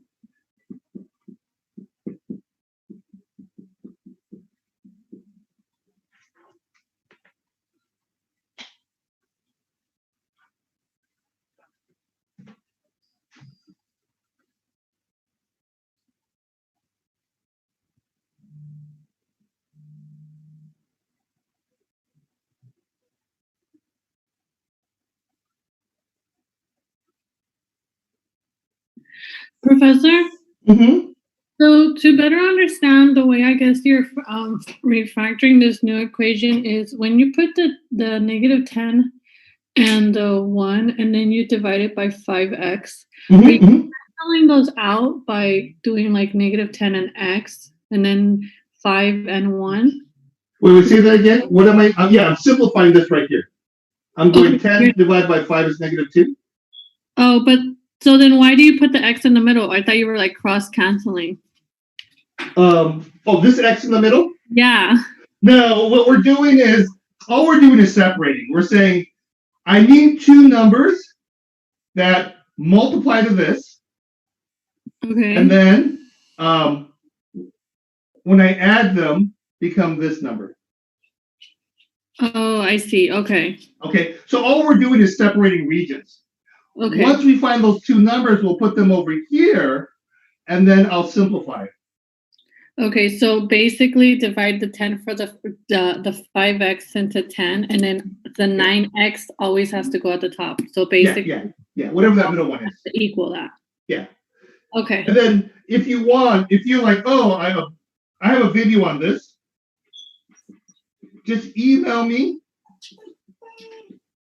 for the X Factor video.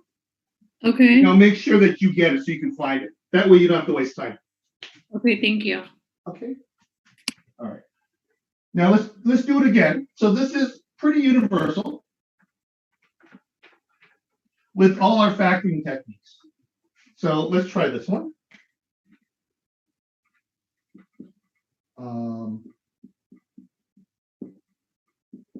Okay, so try that one.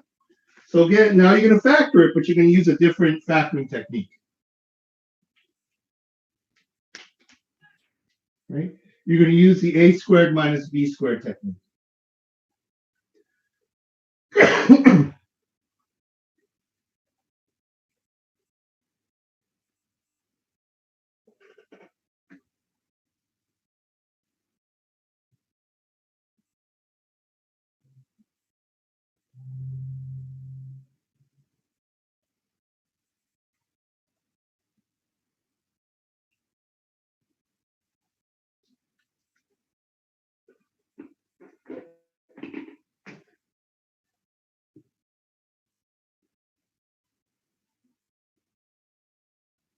Okay, so this is going to be the a minus b, a plus b one.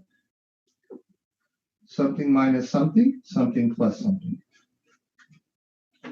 Okay. So figure out what a is. Figure out what b is, right? You're going to square root the 4, and you're going to divide the exponent by 2.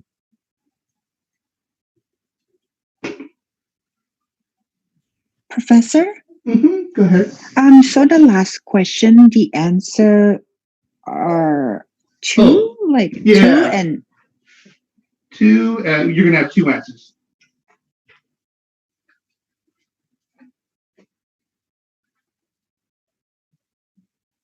Okay. Yeah, I'm gonna speak to that in a second. So you're gonna get 2x and 3, and then 2x and 3, and then 2x and 3. Okay. Now, you guys are not taking a math class, you guys are taking an algebra class.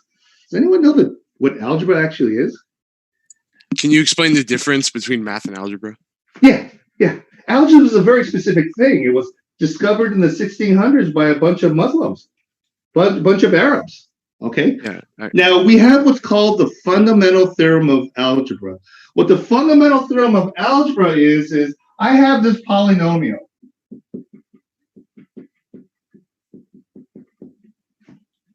What's my degree here? My degree is 4.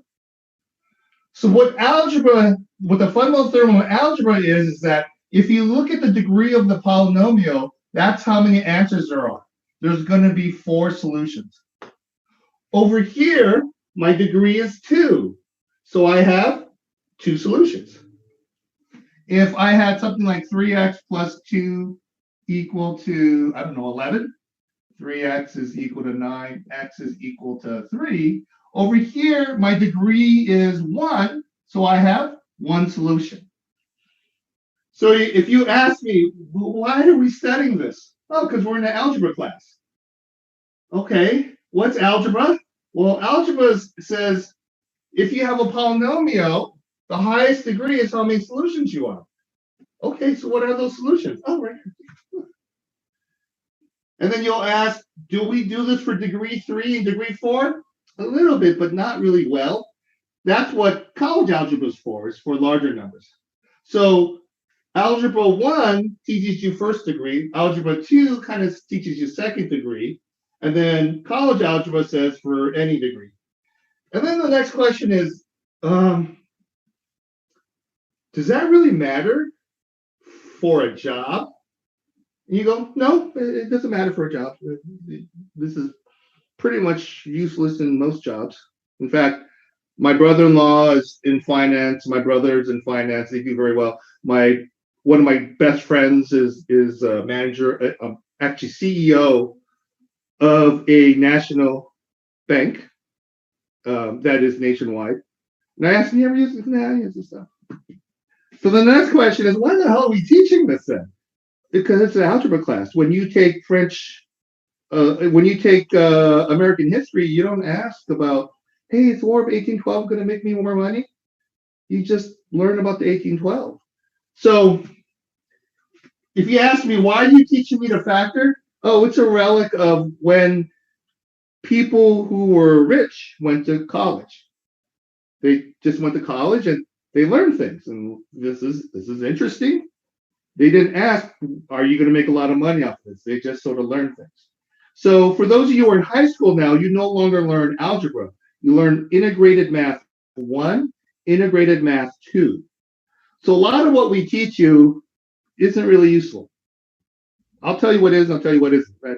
That's why I joke around about this stuff. Some of the stuff we teach is just a relic of this was a debutante thing. Rich people came here. Rich people liked interesting things. Rich people weren't worried about making a lot of money.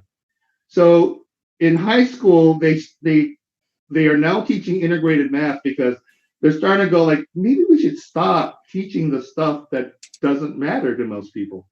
So even like this is taught in college algebra, which I always say it's a worthless class. No one's ever going to ask you that question.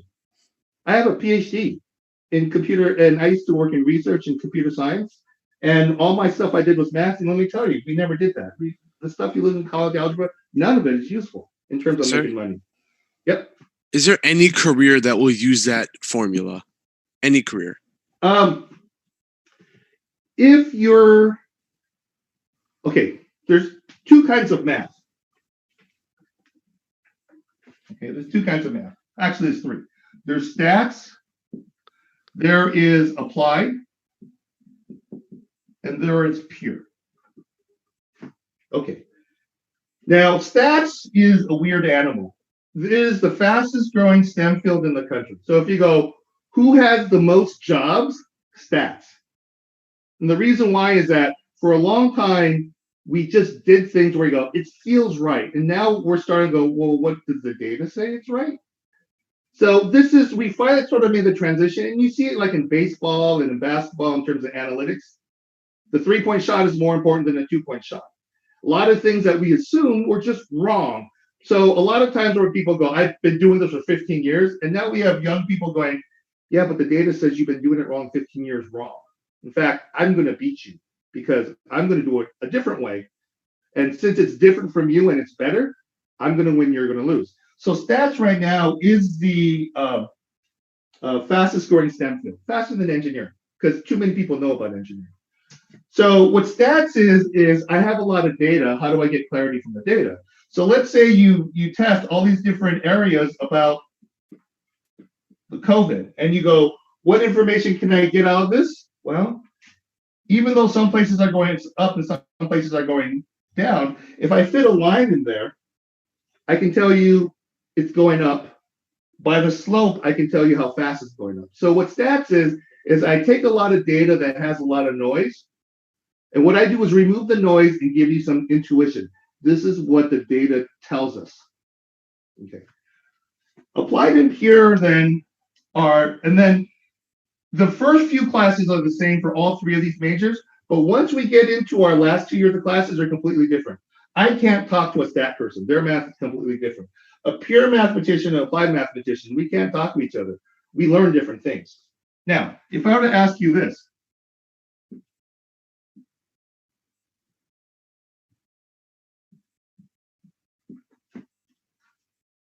and you go, what's that equal to? 6. 3 times 2. Now, a pure person will go, wait. I've got to line these up. Excuse me, give me a second while I figure this out, because that's not exact. And for me, I go like, is anyone going to die by 6? So while you're trying to figure out the perfect answer, I have taken 6 and I am ahead of you. The time you use to find perfection, I've gotten ahead. I've got a speed, I've got momentum, I've got market share. I am faster than you. So what an applied mathematician does is someone says, I need a bridge. And I'll go, how much time does it take to build that bridge? How much time do I have? And you'll go, you got 1 hour. I'm going to cut down a bunch of logs, put them over the river, we're going. If the guy goes, you've got a month, great, I'm going to lay some cement. If you go, hey, you've got 3 years and it's got to last for 50 years, great, I'm going to build steel. But you tell me how much time, no matter what happens in that time, I'm going to give you the best answer I can give you in that time, because we can make a decision. So in terms of applied math, you never see them in school. I'm one of the few applied mathematicians here, mostly because they can get jobs in the corporate world, right? I mean, it sounds like a corporate problem. We've got 2 months, we got to make a decision, give them the best decision, go. And don't waste time on the detail, because while you're sitting there trying to make a decision, people have ran by you. So for applied is how good of an answer can we get in the least amount of time, and as you give me time, I will slowly give you a better answer. So it's the best answer that maximizes the amount of time you have. Now, most of the time when you're in school, you'll see pure mathematicians. Why? Because they're unhireable, because the mentality is unhireable. Where you go, I don't care that you need this in an hour. I am uncomfortable that you don't have the right answer. So what happens a lot of times is students will go into pure, and then they'll find out, what, there's no jobs? The only job I can get is in education? Okay, great, I'll go into education. Now, the problem is since most people in education are pure because they don't have other choices, if you're a stat person or applied person trying to get into education, there's more jobs available for you. They have to treat you better, because if you ask people, why aren't applied and statisticians why aren't they in education? Because we can make money in corporate. You got to bid for my services. You better outpay me what Apple pays me. Otherwise, I'm leaving. So the pure and the stats, we can go move in and out, in and out, in and out, because we have a skill set that education and the corporate world have to bid for. Whereas a pure mathematician, you're stuck here. Now, the problem is because everyone in your education is pure, everyone will tell you, like, you got to do pure because we give you the real answer. I mean, look at the word pure. Doesn't that sound better than those other things? And for me, you know what's most important to me? Job security, money. Both of these are really interesting fields. The fact that they don't know what I do and they can't do what I do doesn't make their thing better, right? So if you go, who studies college algebra? Then why do they study college algebra if it's not useful in terms of like voting or making decisions or in the corporate world? Because they don't care about making money. They're trying to solve an interesting problem. Whether that interesting problem leads to anything else for most other people, don't care. So if you go, who studies that? Pure mathematicians.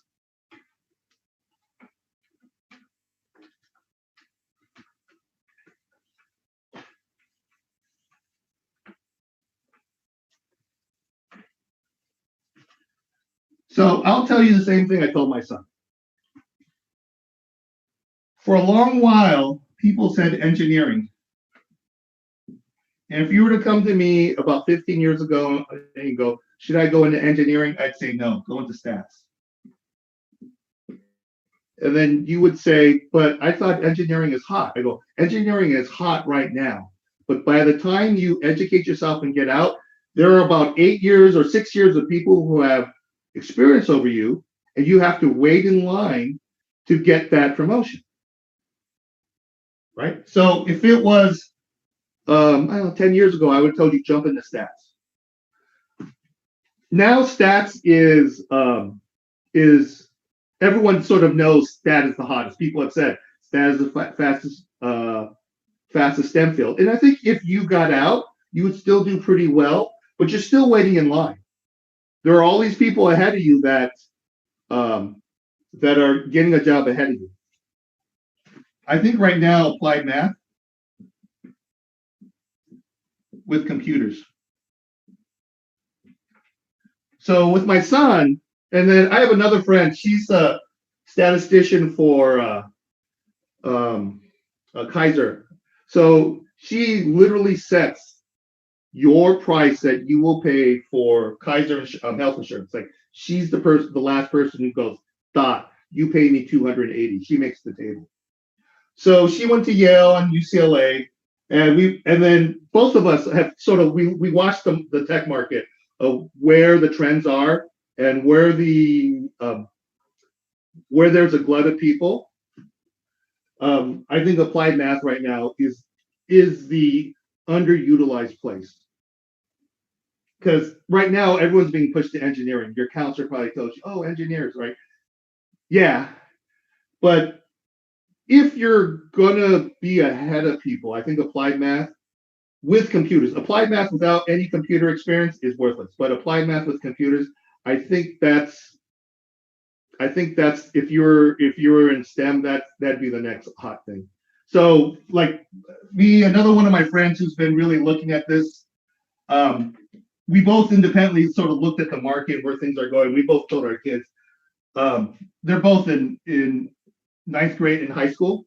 Stats is going to be like it's going to be full by the time they get there. So we both told our kids applied math. I think that's hot. See, what the counselors do is they give you advice based off of the census, right? My job, so I used to do research for Digital Domain. I used to work on special effects for Titanic and movies and stuff like that. It did not exist when I was in college, right? It was something that didn't exist. All I focused on was skills. Can I do math? Can I do computers? And then I looked for something I enjoyed and something that was hot. And then I got a PhD in computer animation. And then when I jumped into the field, I jumped at the top. I didn't work my way up to work with James Cameron. I jumped at the top because that field did not exist when I was at UCLA, and it developed in my last 2 years at UCLA, matured when my graduate school, when I jumped out, there were all these jobs working on movies, Pixar. So some of my friends are at Pixar, DreamWorks, all those places. The reason why is that we weren't looking to follow someone. If you follow someone, you're going to have to wait your turn in that industry. But if you jump it, then and get into an industry where there's not enough talent, then you get into the front right away. So if you were, let's say, in banking, the place I would go to is money laundering.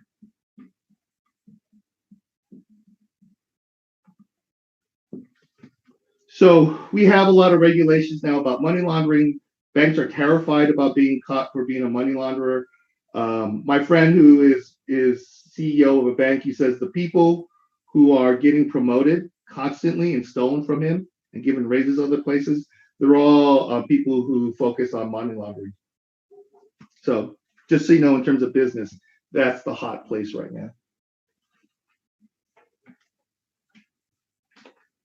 Okay. So let's get going. These two things are separated by a multiplication. So we'll go like this, and then we'll go like this.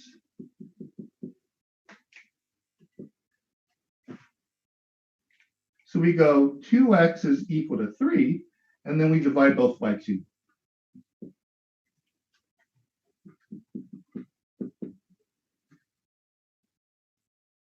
Then over here, and then divide both of those by 2.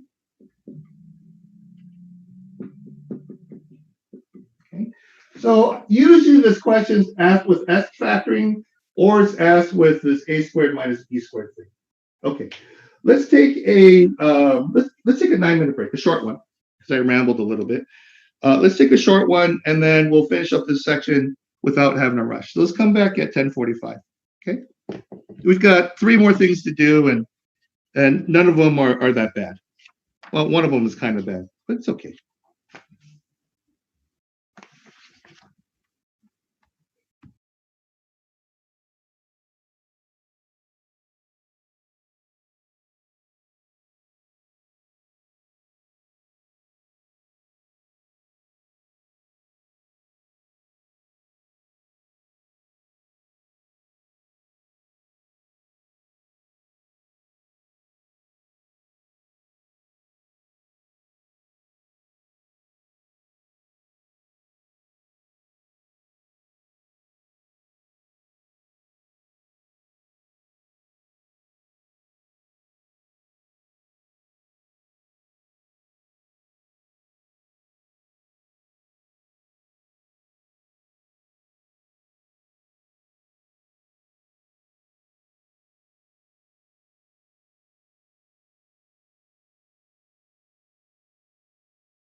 Okay, so let's finish up this section. So if someone had asked me to summarize what's going on,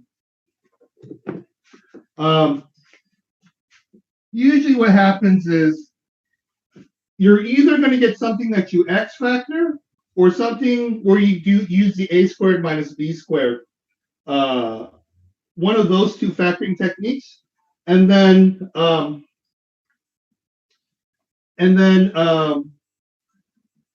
you're going to get two answers. Now, these two answers may be the same number. Like you might get 3/2, 3/2. You may get the same answer, but you're going to get two answers. And the reason why is because that degree is 2. And by the fundamental theorem of algebra, any polynomial of degree 2 is going to have two answers. Okay. Now, let's look at the things that I absolutely always test people with. Okay. So let's make sure we're all on the same page. So that's what this is.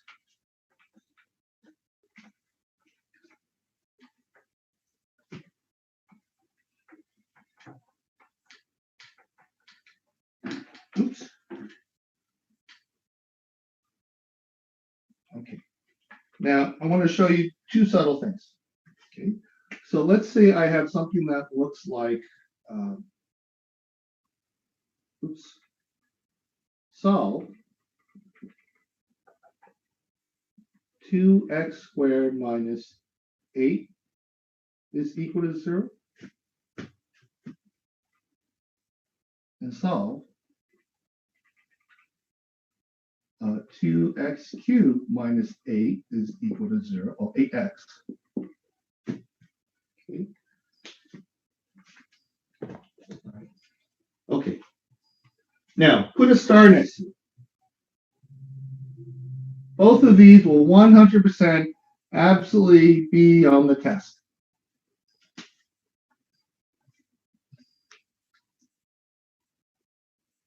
Okay, so go ahead and do this problem. First factor, right? So pull out the GCF.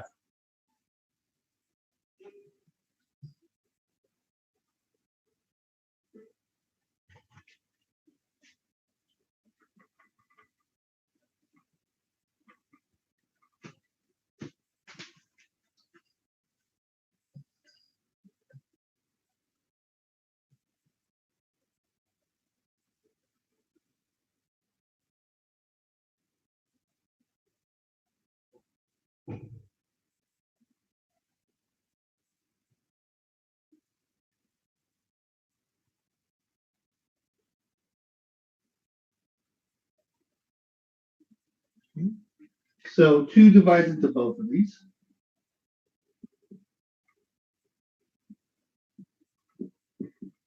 So do the a squared, a minus b, a plus b on this one, right? We have the square and the minus technique.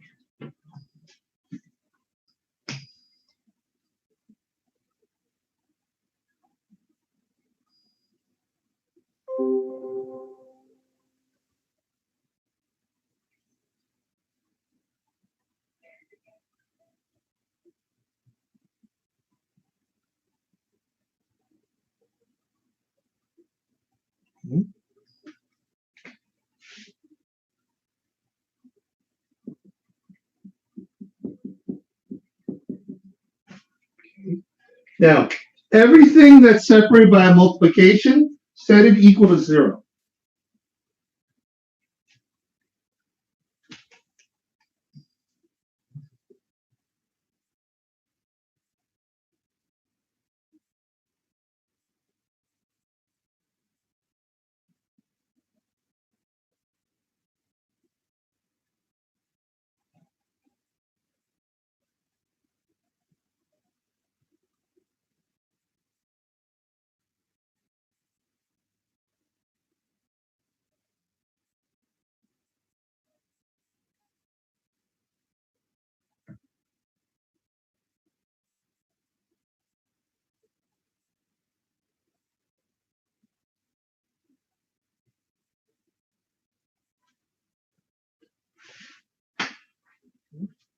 So I have 2 equal to 0. See, that's separated by a multiplication, so that gets it also.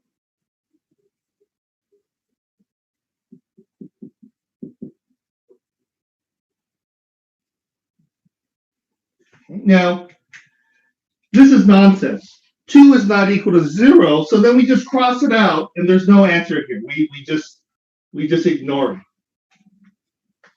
And then we go, x is equal to 2, x is equal to -2, and these are my only two answers. See, my exponent here is a 2, and I have two answers, these two answers. Okay? I just ignored this GCF because 2 can't be equal to 0. Now do this problem. Pull out the GCF. Now remember, this is a cube, so we should have three answers.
Now, when I pull out my GCF,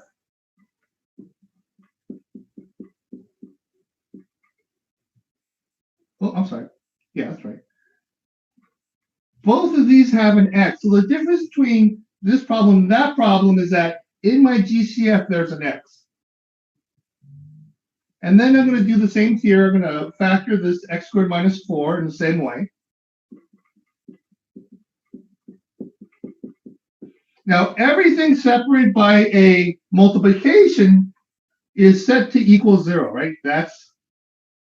So I have 2x is equal to 0. Sometimes people split it up and go 2 equal to 0, x equal to 0. That's fine. You're just going to ignore this. You're going to end up being in the same place. So you can do it that way or you can do it this way. It doesn't really matter. X minus 2, these all equal to 0.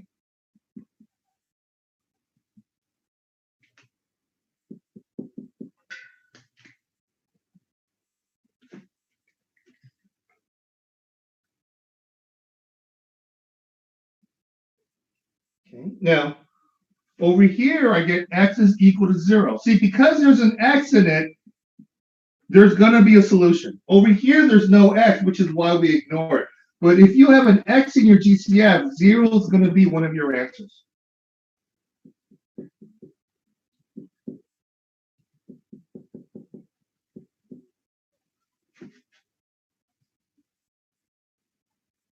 Okay, so these two are important. I'm going to put both of these on your exam.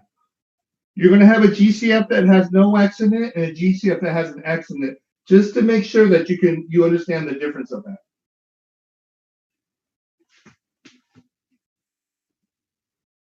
Okay, let's try one more.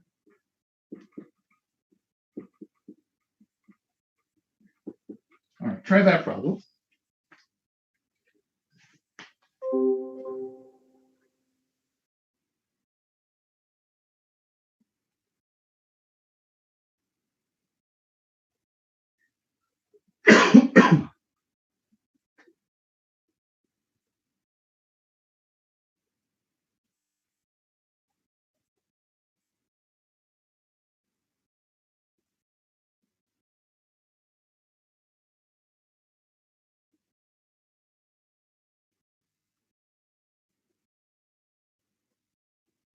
Okay, so pull out the GCF.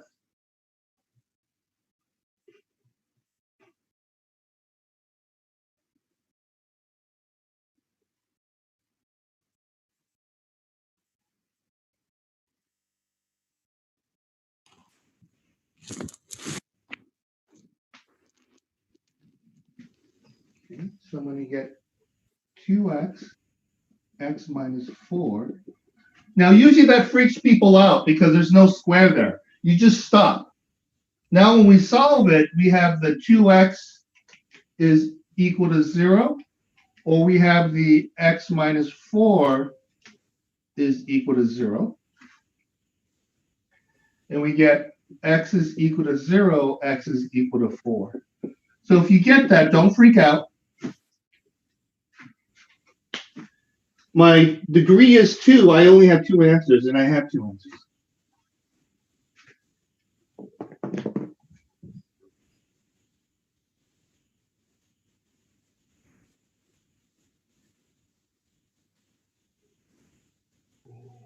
Professor? Mm-hmm.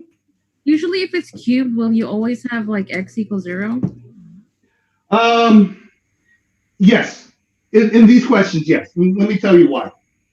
You're asking something really smart. If I have x cubed minus 8, something like that. So this is using the a cubed minus b cubed. Okay. Let's say I have something like that is equal to 0. Well, then I get x minus 2, x squared plus 2x plus 4, if I use that formula. So now I get x minus 2 is equal to 0, and I get x squared plus 2x plus 4 is equal to 0. And the question is, I don't know how to do this because I told you before, this does not x factor. Yeah. So the only way for me to give you a degree 3 problem is to give it to you like this with a GCF. Okay. Okay? I can't give you this problem because this part doesn't factor. So you go like, what do we do there? We're gonna move on, and we'll eventually get to how to deal with this, but not yet. Okay. So in this upcoming midterm, you totally nailed it. If you see that 3, one of these is going to be a 0. Okay, thank you. Yeah, it was a smart question. Okay. All right. Now, this one and this one are always there. This one is usually a hidden one where once in a while this pops up organically in a problem, and whenever it does, everyone uniformly gets it wrong because they look at that, they freak out. So sometimes when you pull out a GCF, you can stop factoring, and this is just what you get. Okay. Now, sometimes the book will hide these problems a little bit. And the way they hide the problem, let me grab one where they're hiding it.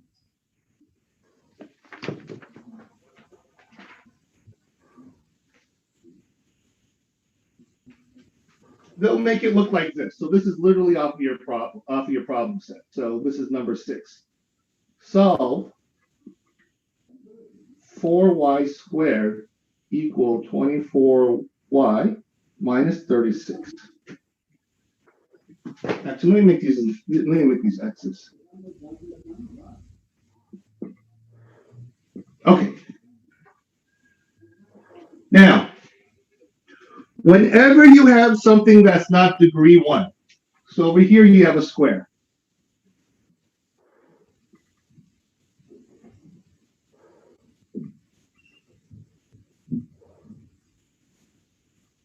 You want to make one side equal to 0.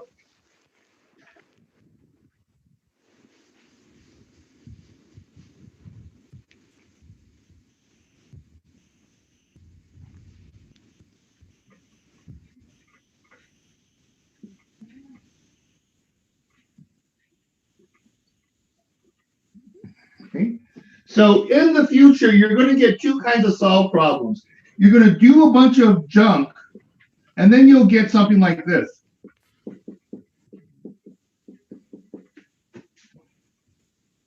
Oh, sorry. Now, this is what we knew how to do before this lesson, right? There are no squares here. I'm going to subtract 2x. I'm going to add 1. I'm going to add 1, and I'll get 3x is equal to 4. X is equal to 3 over 4. And you go, that's cool. I know how to do that. Okay. Now, sometimes you're going to do a problem, and then at some point, you'll get a square somewhere, right? which means that we are factoring, we're not doing this. Okay? So in order for me to factor it, I've got to make one side equal to 0. So the thing that tells me to make one side equal to 0 is that square. This right here. Now, normally what I do, if we look at all the techniques we use like it when this first term is positive. So I would move everything over so this is positive, so you don't have to pull out a -1 as a GCF.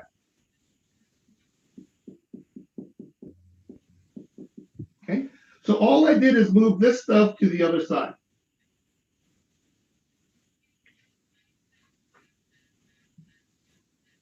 Okay, so go ahead and factor this now. So it may give you junk on both sides.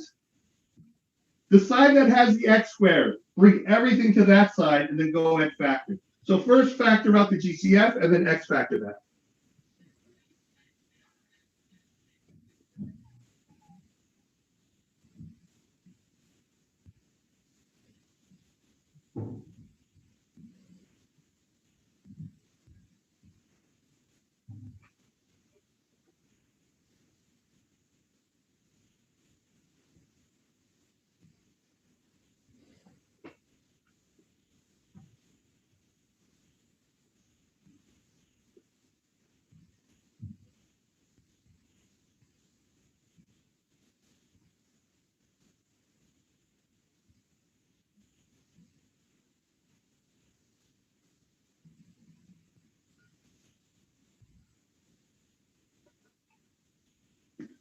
So over here, I'm going to pull out a 4.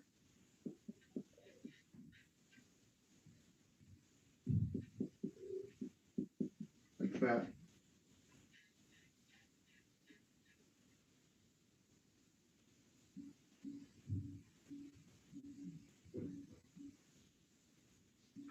Okay.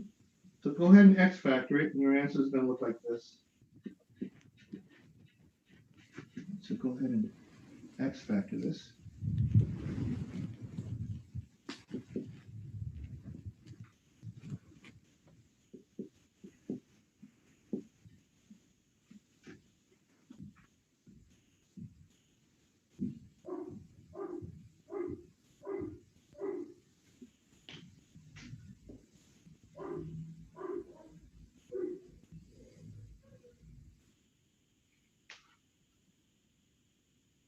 Professor, Go ahead. if you have the same answer for both of the x's, do you write them both too? Not just No, you just write them once. Okay.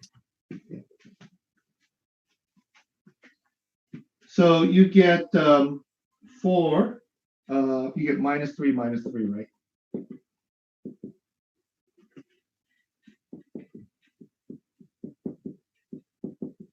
Okay. So everything's separated by a multiplication. You set equal to 0.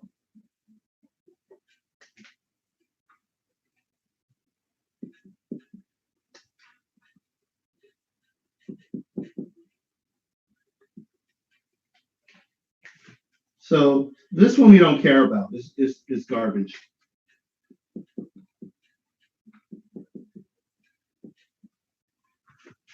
So then that's who it is.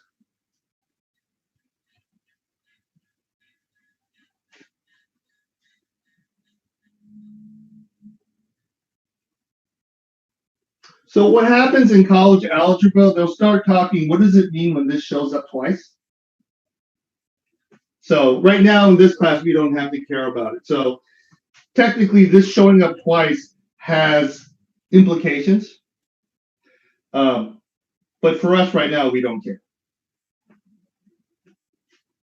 So you would only write it Professor? once. Go ahead. So all these answers, if we plug it in, we'll just get 0 Yeah, into the equation. you said it correctly. All of the answer, just Yeah. any answer. Okay, thank you. Yeah. So for everything we've done before, if I plug in a 0 here, I'll get 0. If I plug in a 4 here, I'll get 0. You said it correctly.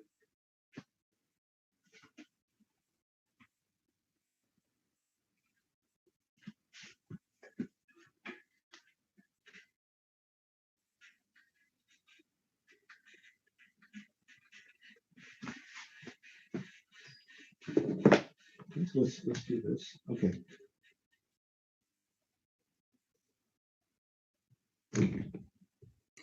Professor, Yeah, go ahead. in high school in Algebra 1, we learn about the quadratic formula. Yeah. Is this part of it? Yeah, what's happening is, so again, what ultimately what's going on is that we're showing you that there's a lot of things that don't work. Like if I had the x cubed minus 8, I showed you we don't have a solution for that. Then you go, well, how about this one? X squared plus 4 is equal to 0. Well, we don't have a solution for this one either because this is prime. We can't factor it. I can only like factor things. When I do this one, I get 2x plus 4.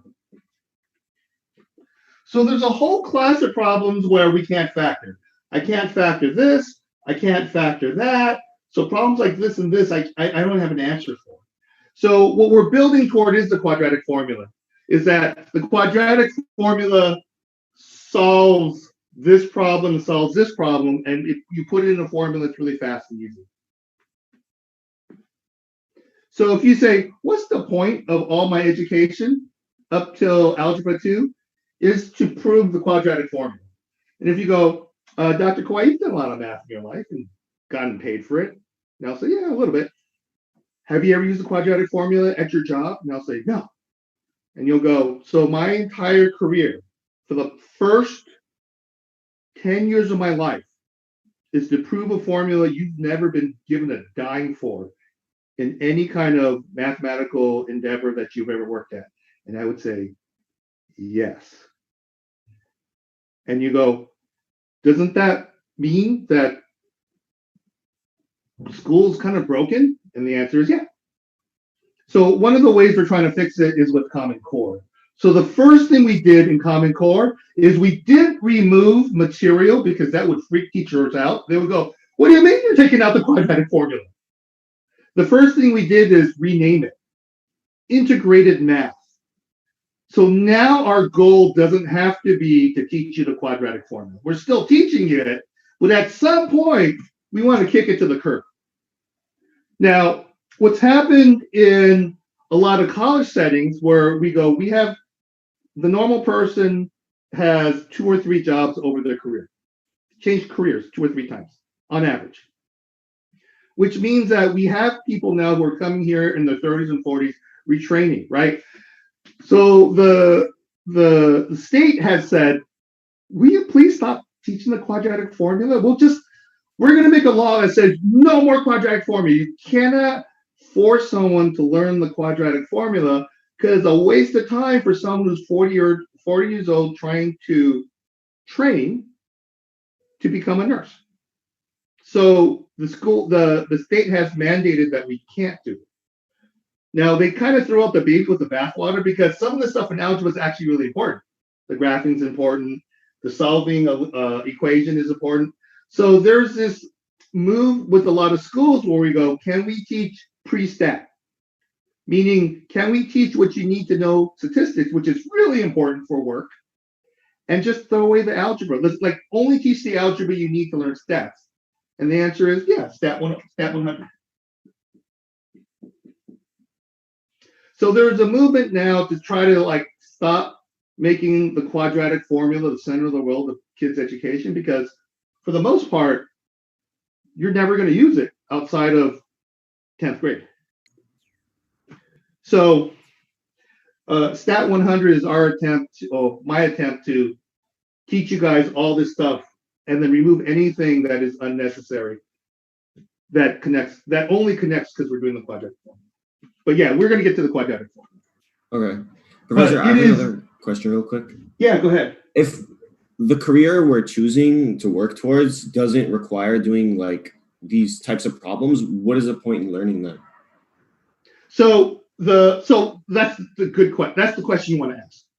So let's say you're going to take business calculus with me. Now, if you go to a school called Kuyamaka, what they've done is dumb it down. It is a class where you just pay attention, you show up every day, they pass you, it's like orange slices and participation trophy. It's a joke of a class. And they're getting 85% of the people to pass, and you don't have to take any of this stuff.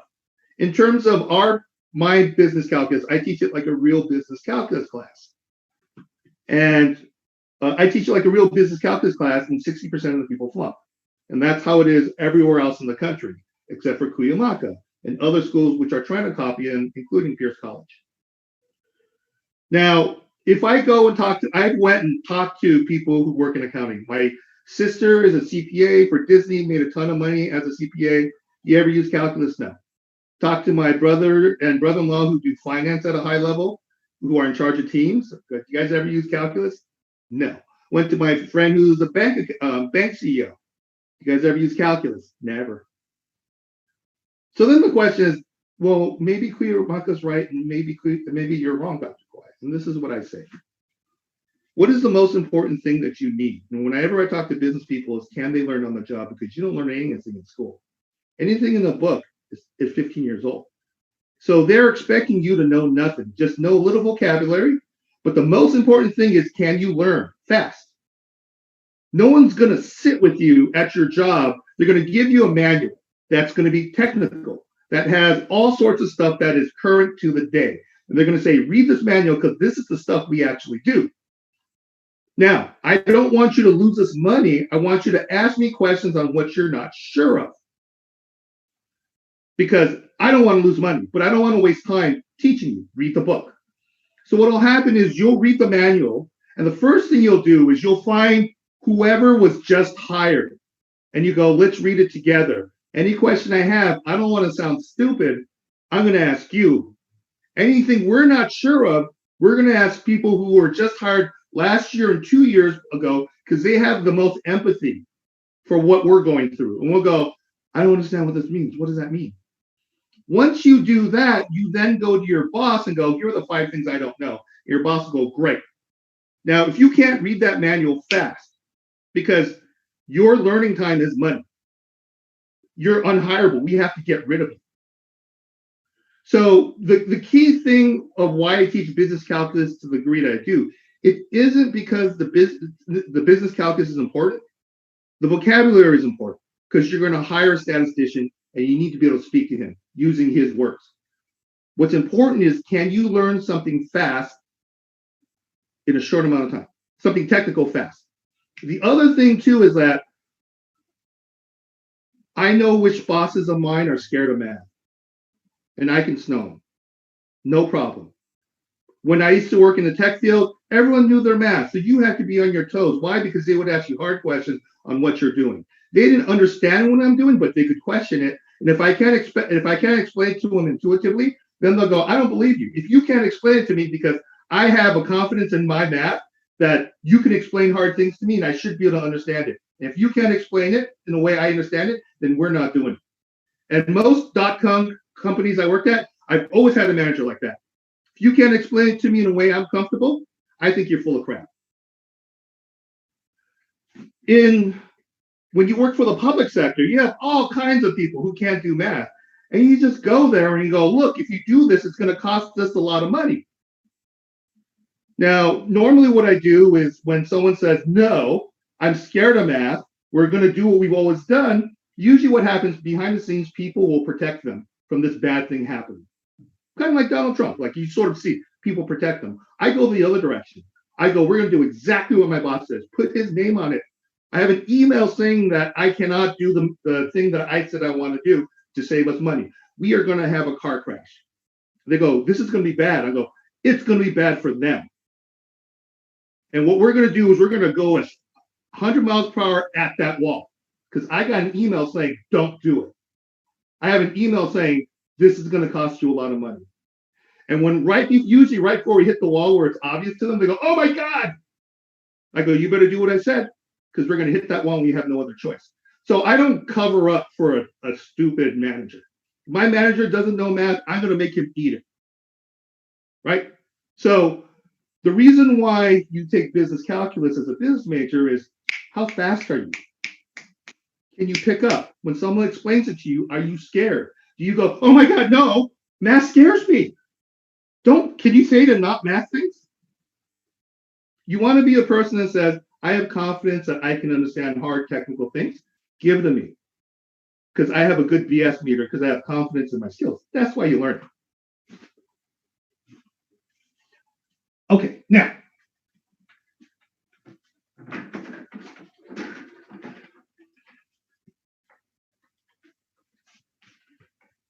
Okay, so let's do this last one. So most of what you learn in college, you're not going to use. The thing you're going to learn is, can you be fast at learning? Can you organize your material? Can you work with peers? Can you ask questions to people who are above you and not be afraid? Right? Can you ask enough? Can you get enough help from the people around you and read enough that you're not a bother when you ask a question? That's really what you're learning for. So all of it is, can I write in a way in which I'm fast? I don't have to spend a lot of time thinking about it. Just the reps make me faster. Can I do math fast? Can I read something, pull it out, know what's important, know what to throw away, know what I don't know, and know what to ask questions on? I mean, that's all college is. So the people who cheat used to really bother me. At Cal State, there are a ton of people who just cheated in their masters. We have 90 teachers and only 20 people have full-time benefits. These other 90, they don't even get health insurance. So when you're going to school with 110 people, only 1 out of 6 or 1 out of 5 is going to have benefits. The other are scrounging semester to semester, hoping to get enough money and then paying benefits out of their own pocket. That's what's going on. Just so you know, 1/3 of all professors out there are on food stamps, are on government assistance. So just because you get an education doesn't mean you can actually get a living. So the people I know who cheated, not one person is in that group. Because the people who don't cheat, you can ask us a question, any question, and we can just go. Why? Because we didn't cheat. We have that flexibility in a job interview to like take whatever math you have. If I don't know how to do it, I'll ask a smart question. You'll give me a direction, and then I'll just go and do it. But the people who cheated, you could just see it on their face. They don't even know where to start from. So I don't worry anymore about people cheating because at the end of the day, you're going to have a technical job interview. And if you can't answer that question, you're not going to get a job. You'll get the crappy job with no benefits. Okay, so let's do this last part. And this question is always on the class, always on the exam. So we get y minus 6. Let's make it x. X plus y. I'm sorry, x plus 5. Like that.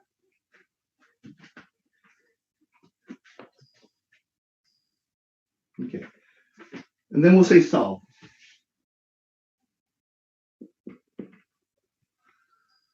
So the problem here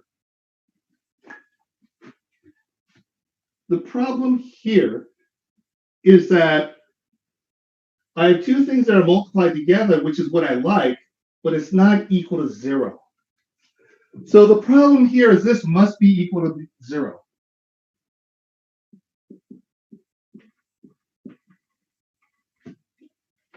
So what I have to do is I have to FOIL this first. I have to FOIL it. I have to add 2x to both sides, and then I have to refactor it. Okay. So go ahead and FOIL this.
Now you have to make this side, so once you FOIL it, you have to make this 0.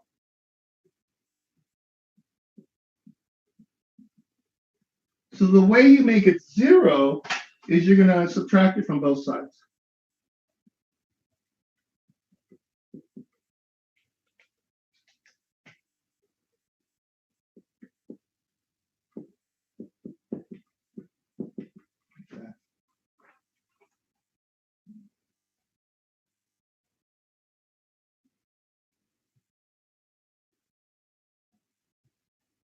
Okay. So now that we have this nice and pretty where that's equal to 0, my square is on this side, what you want to do now is you want to factor that.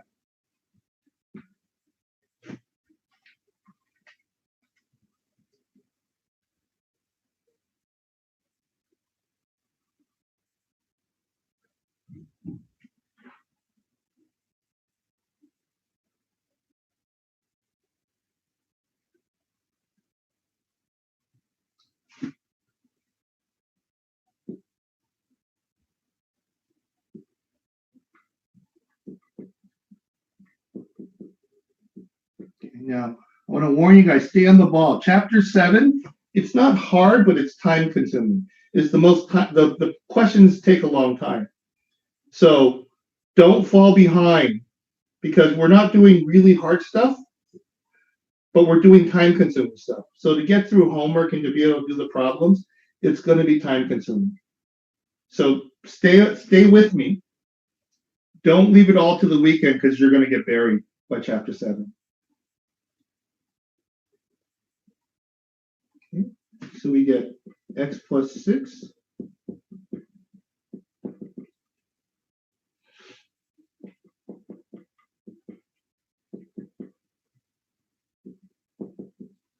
So we get x is equal to minus 6. Then x is equal to 5. Back. Okay, so let me give you one more like this.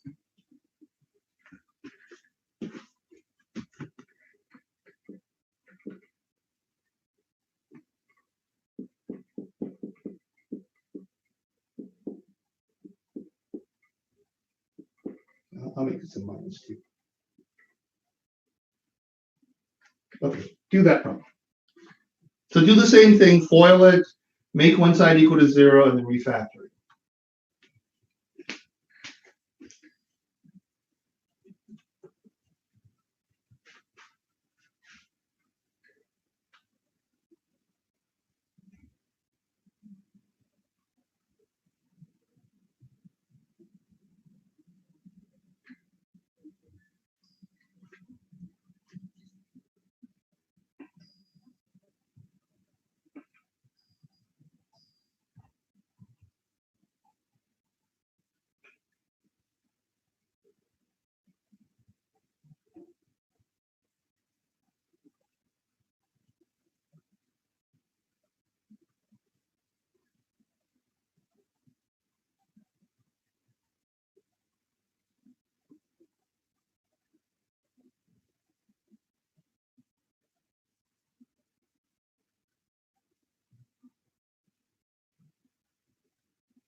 Oh, I'm sorry.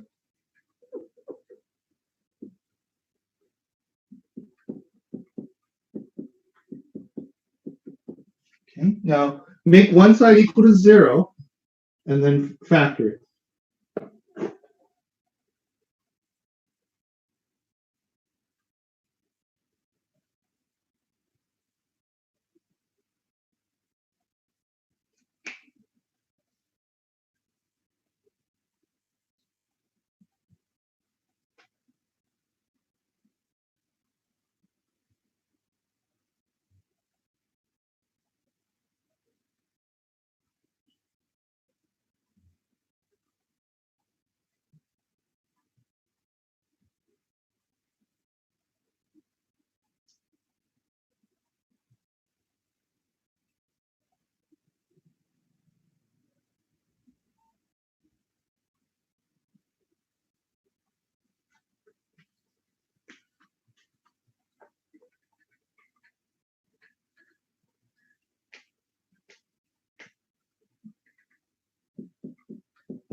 Now, usually people freak out when they see this. This is the problem that people usually get wrong. Usually people get this one right.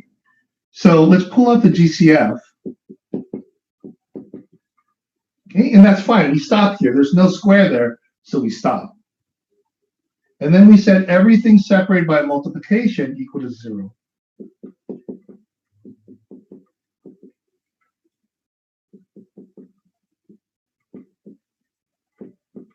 And then we're done.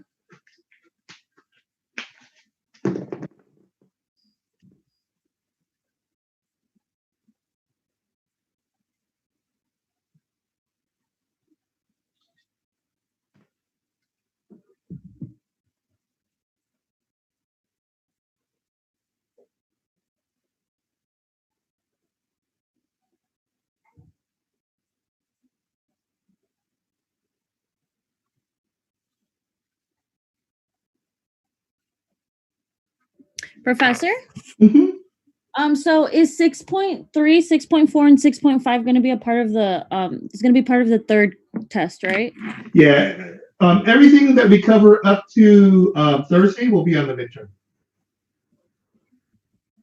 Thank And you. then there's no review. We're running straight through new stuff up till Thursday, and then Sunday you can take your quiz, your midterm. Thank you. Mm-hmm. Okay, those of you who are done, you can copy, you can go. I'm going to leave this up, and then people who have questions for me, go ahead, hang out, ask questions. And then at the end, the students who miss quiz 1, or if you're going to miss quiz 2, let's make sure that we have a plan that we both agree upon, so we make sure that if you know the material, you pass the class. Okay? Thank you for the class, Professor. Goodbye. No problem. Thank you. Thanks, everyone. Professor? Uh-huh. I'm trying to study because I'm gonna take the second quiz today, and I was wondering what sections should I look at? Have you looked at the haiku? The questions are listed. The sections are listed there. Oh, they're on the haiku. Okay. Okay. Yeah. So if you look on the middle, it says what to study, and the specific sections are there. Thank you. Thank you.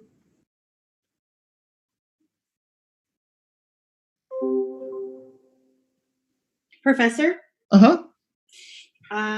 My name is Geraldine. I actually emailed you various times, and I'm so sorry about that. No, like, it's I feel fine. so bad that I bombarded your inbox. No, it's perfectly But fine. My concern was that I was trying to access practice quiz 1 that was due this morning, and I wasn't able to that's not yesterday. due this morning. You're Okay. That's just available for a student who had. So all the practice quizzes are not for points. Okay. And I just have it available. I have a student who was taking it this weekend. So I had just moved it to Sunday because I didn't want it to disappear or anything. Sometimes, like, you can still access it by hitting late pass. Mm-hmm. And then it says it's going to penalize you 25%, but it's not worth any points. So I didn't want to go and explain this. I just changed the date so that one student who was taking it on Sunday just had access to it. So you don't have to worry about it at all. Okay, and then my main concern is the following: is when I'm graphing.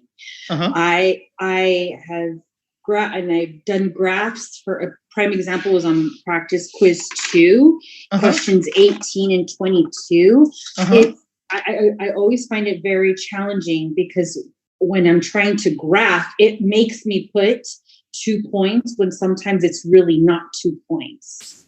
What do you mean not 2 points? Example would be -3, 0, right? X would be -3, and then Y would be 0. So those are the 2 points. So you just put 1 dot. But when I'm drawing the graph, it doesn't allow me to. It's forcing me to put in an additional 2 points. So that means 4 points. Anytime you do no, it's not 4 points. It's exactly. So 2 numbers is 1 point. Right.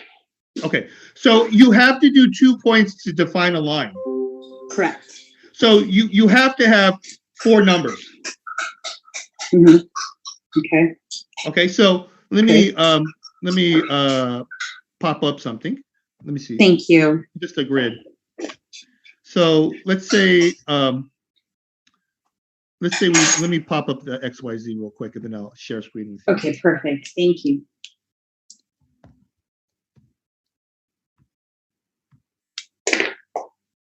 Okay, let me All right, so let me share screen.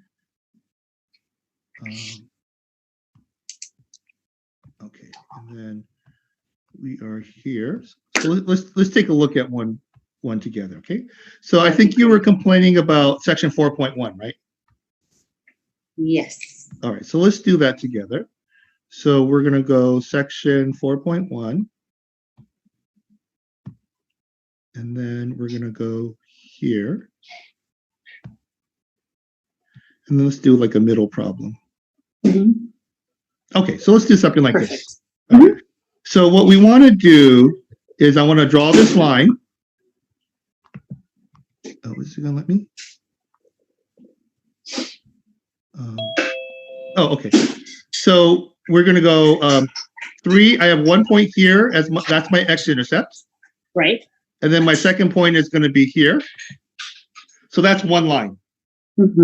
Okay. And then my next line is going to be 0 is my y-intercept, and then minus like this, like that.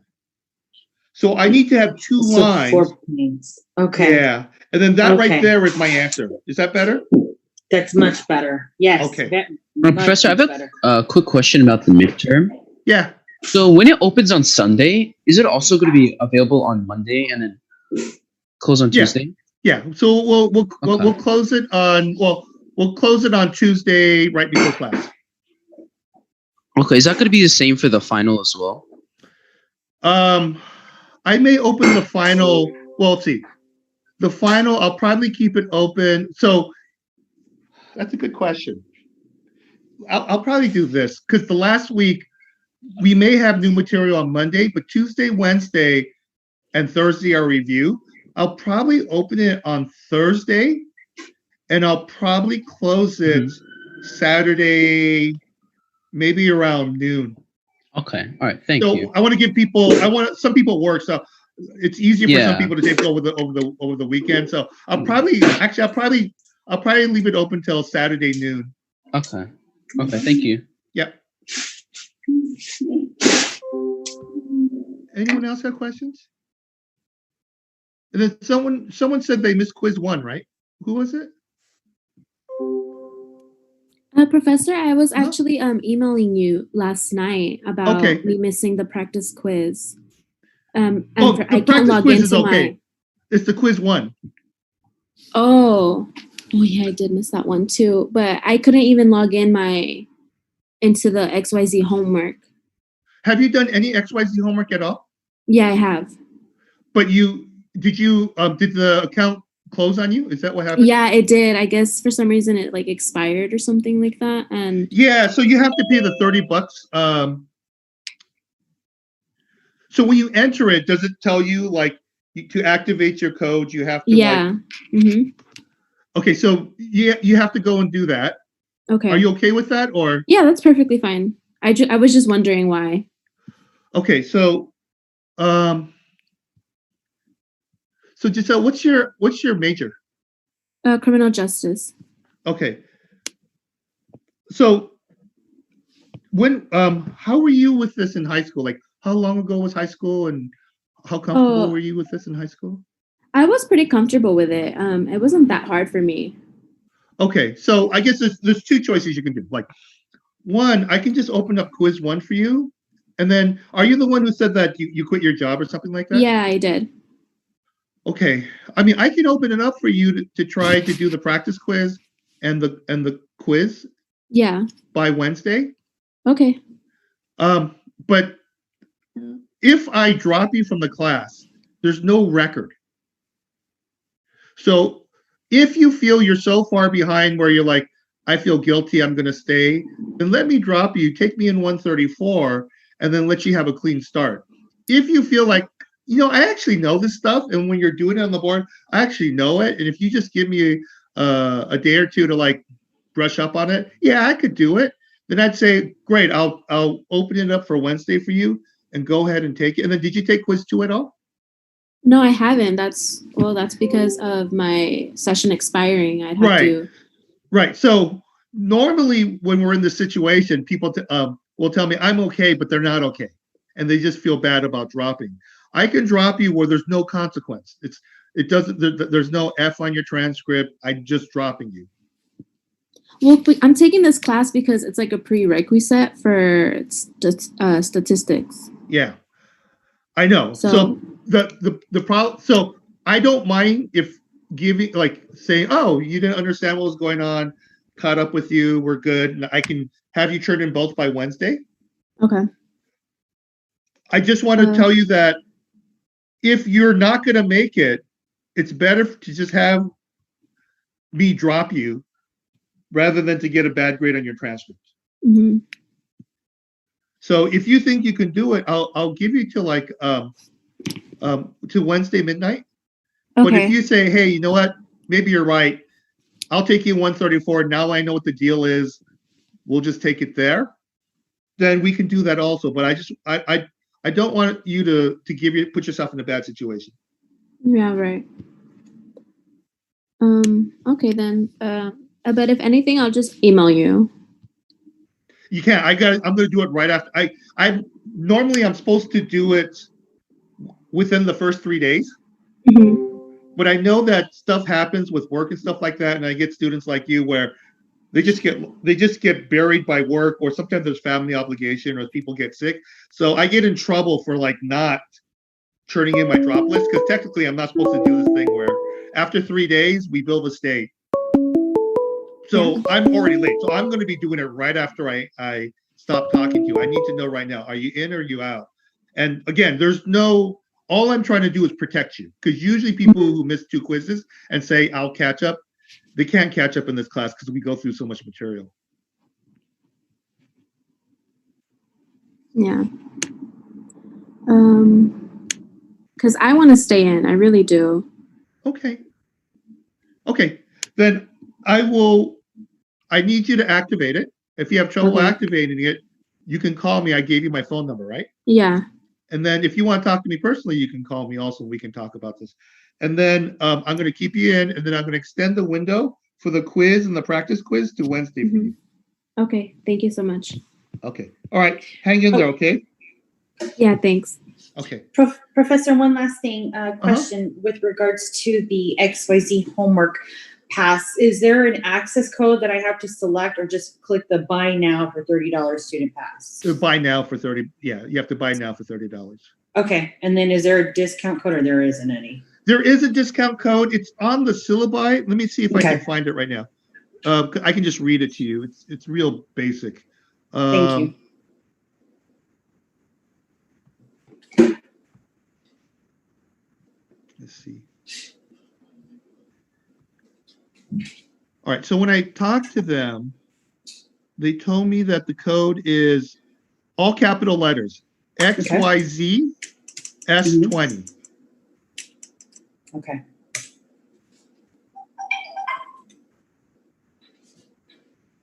Yes, it works. Thank you. Okay, good. Thank you. All right, have a great day. Bye-bye. You too. I'm sorry, Professor, can you actually repeat the discount code again? Yeah, XYZ S20. So XYZ Spring 20, all capital letters. Okay, got it. Thank you. Thank you. Professor? Uh-huh. It's Sandy. Can I send you a personal email with a few questions I have? Absolutely. Okay, thank you. Have a nice day. Thank you.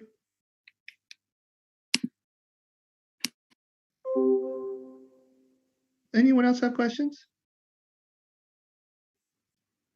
Yeah, hey Joseph, what's up? Oh.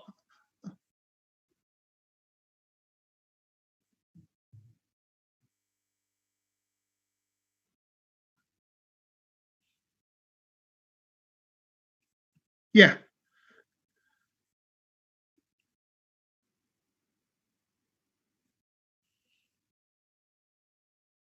Oh, okay. Let me see what week are. So it's definitely not next week. So the final's going to be on July 17th.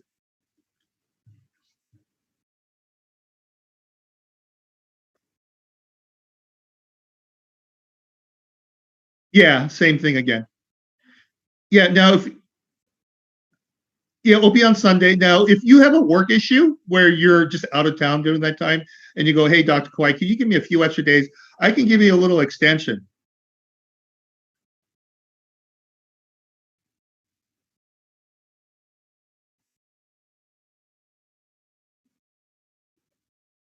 Okay, what I want you to do is email me, just email me your name and tell me what's a healthy date for you to come back, learn it, and then take it. I don't mind doing that. We're okay.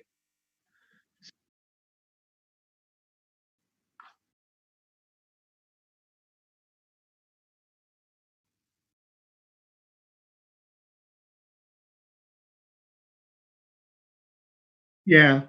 So that gives you something. Okay. And then also you can also do the whole, if you leave your laptop on in the hotel and just leave it recording. Yeah, okay, so Joe, do this. Whether I extend it 4 days or 5 days or 3 days or 2 days, it makes no difference to me. So figure out what you think is reasonable for you, then add 2 days. Okay, because you're IT, right? So I'm computer programming too. It's how we work, right? We figure out what we think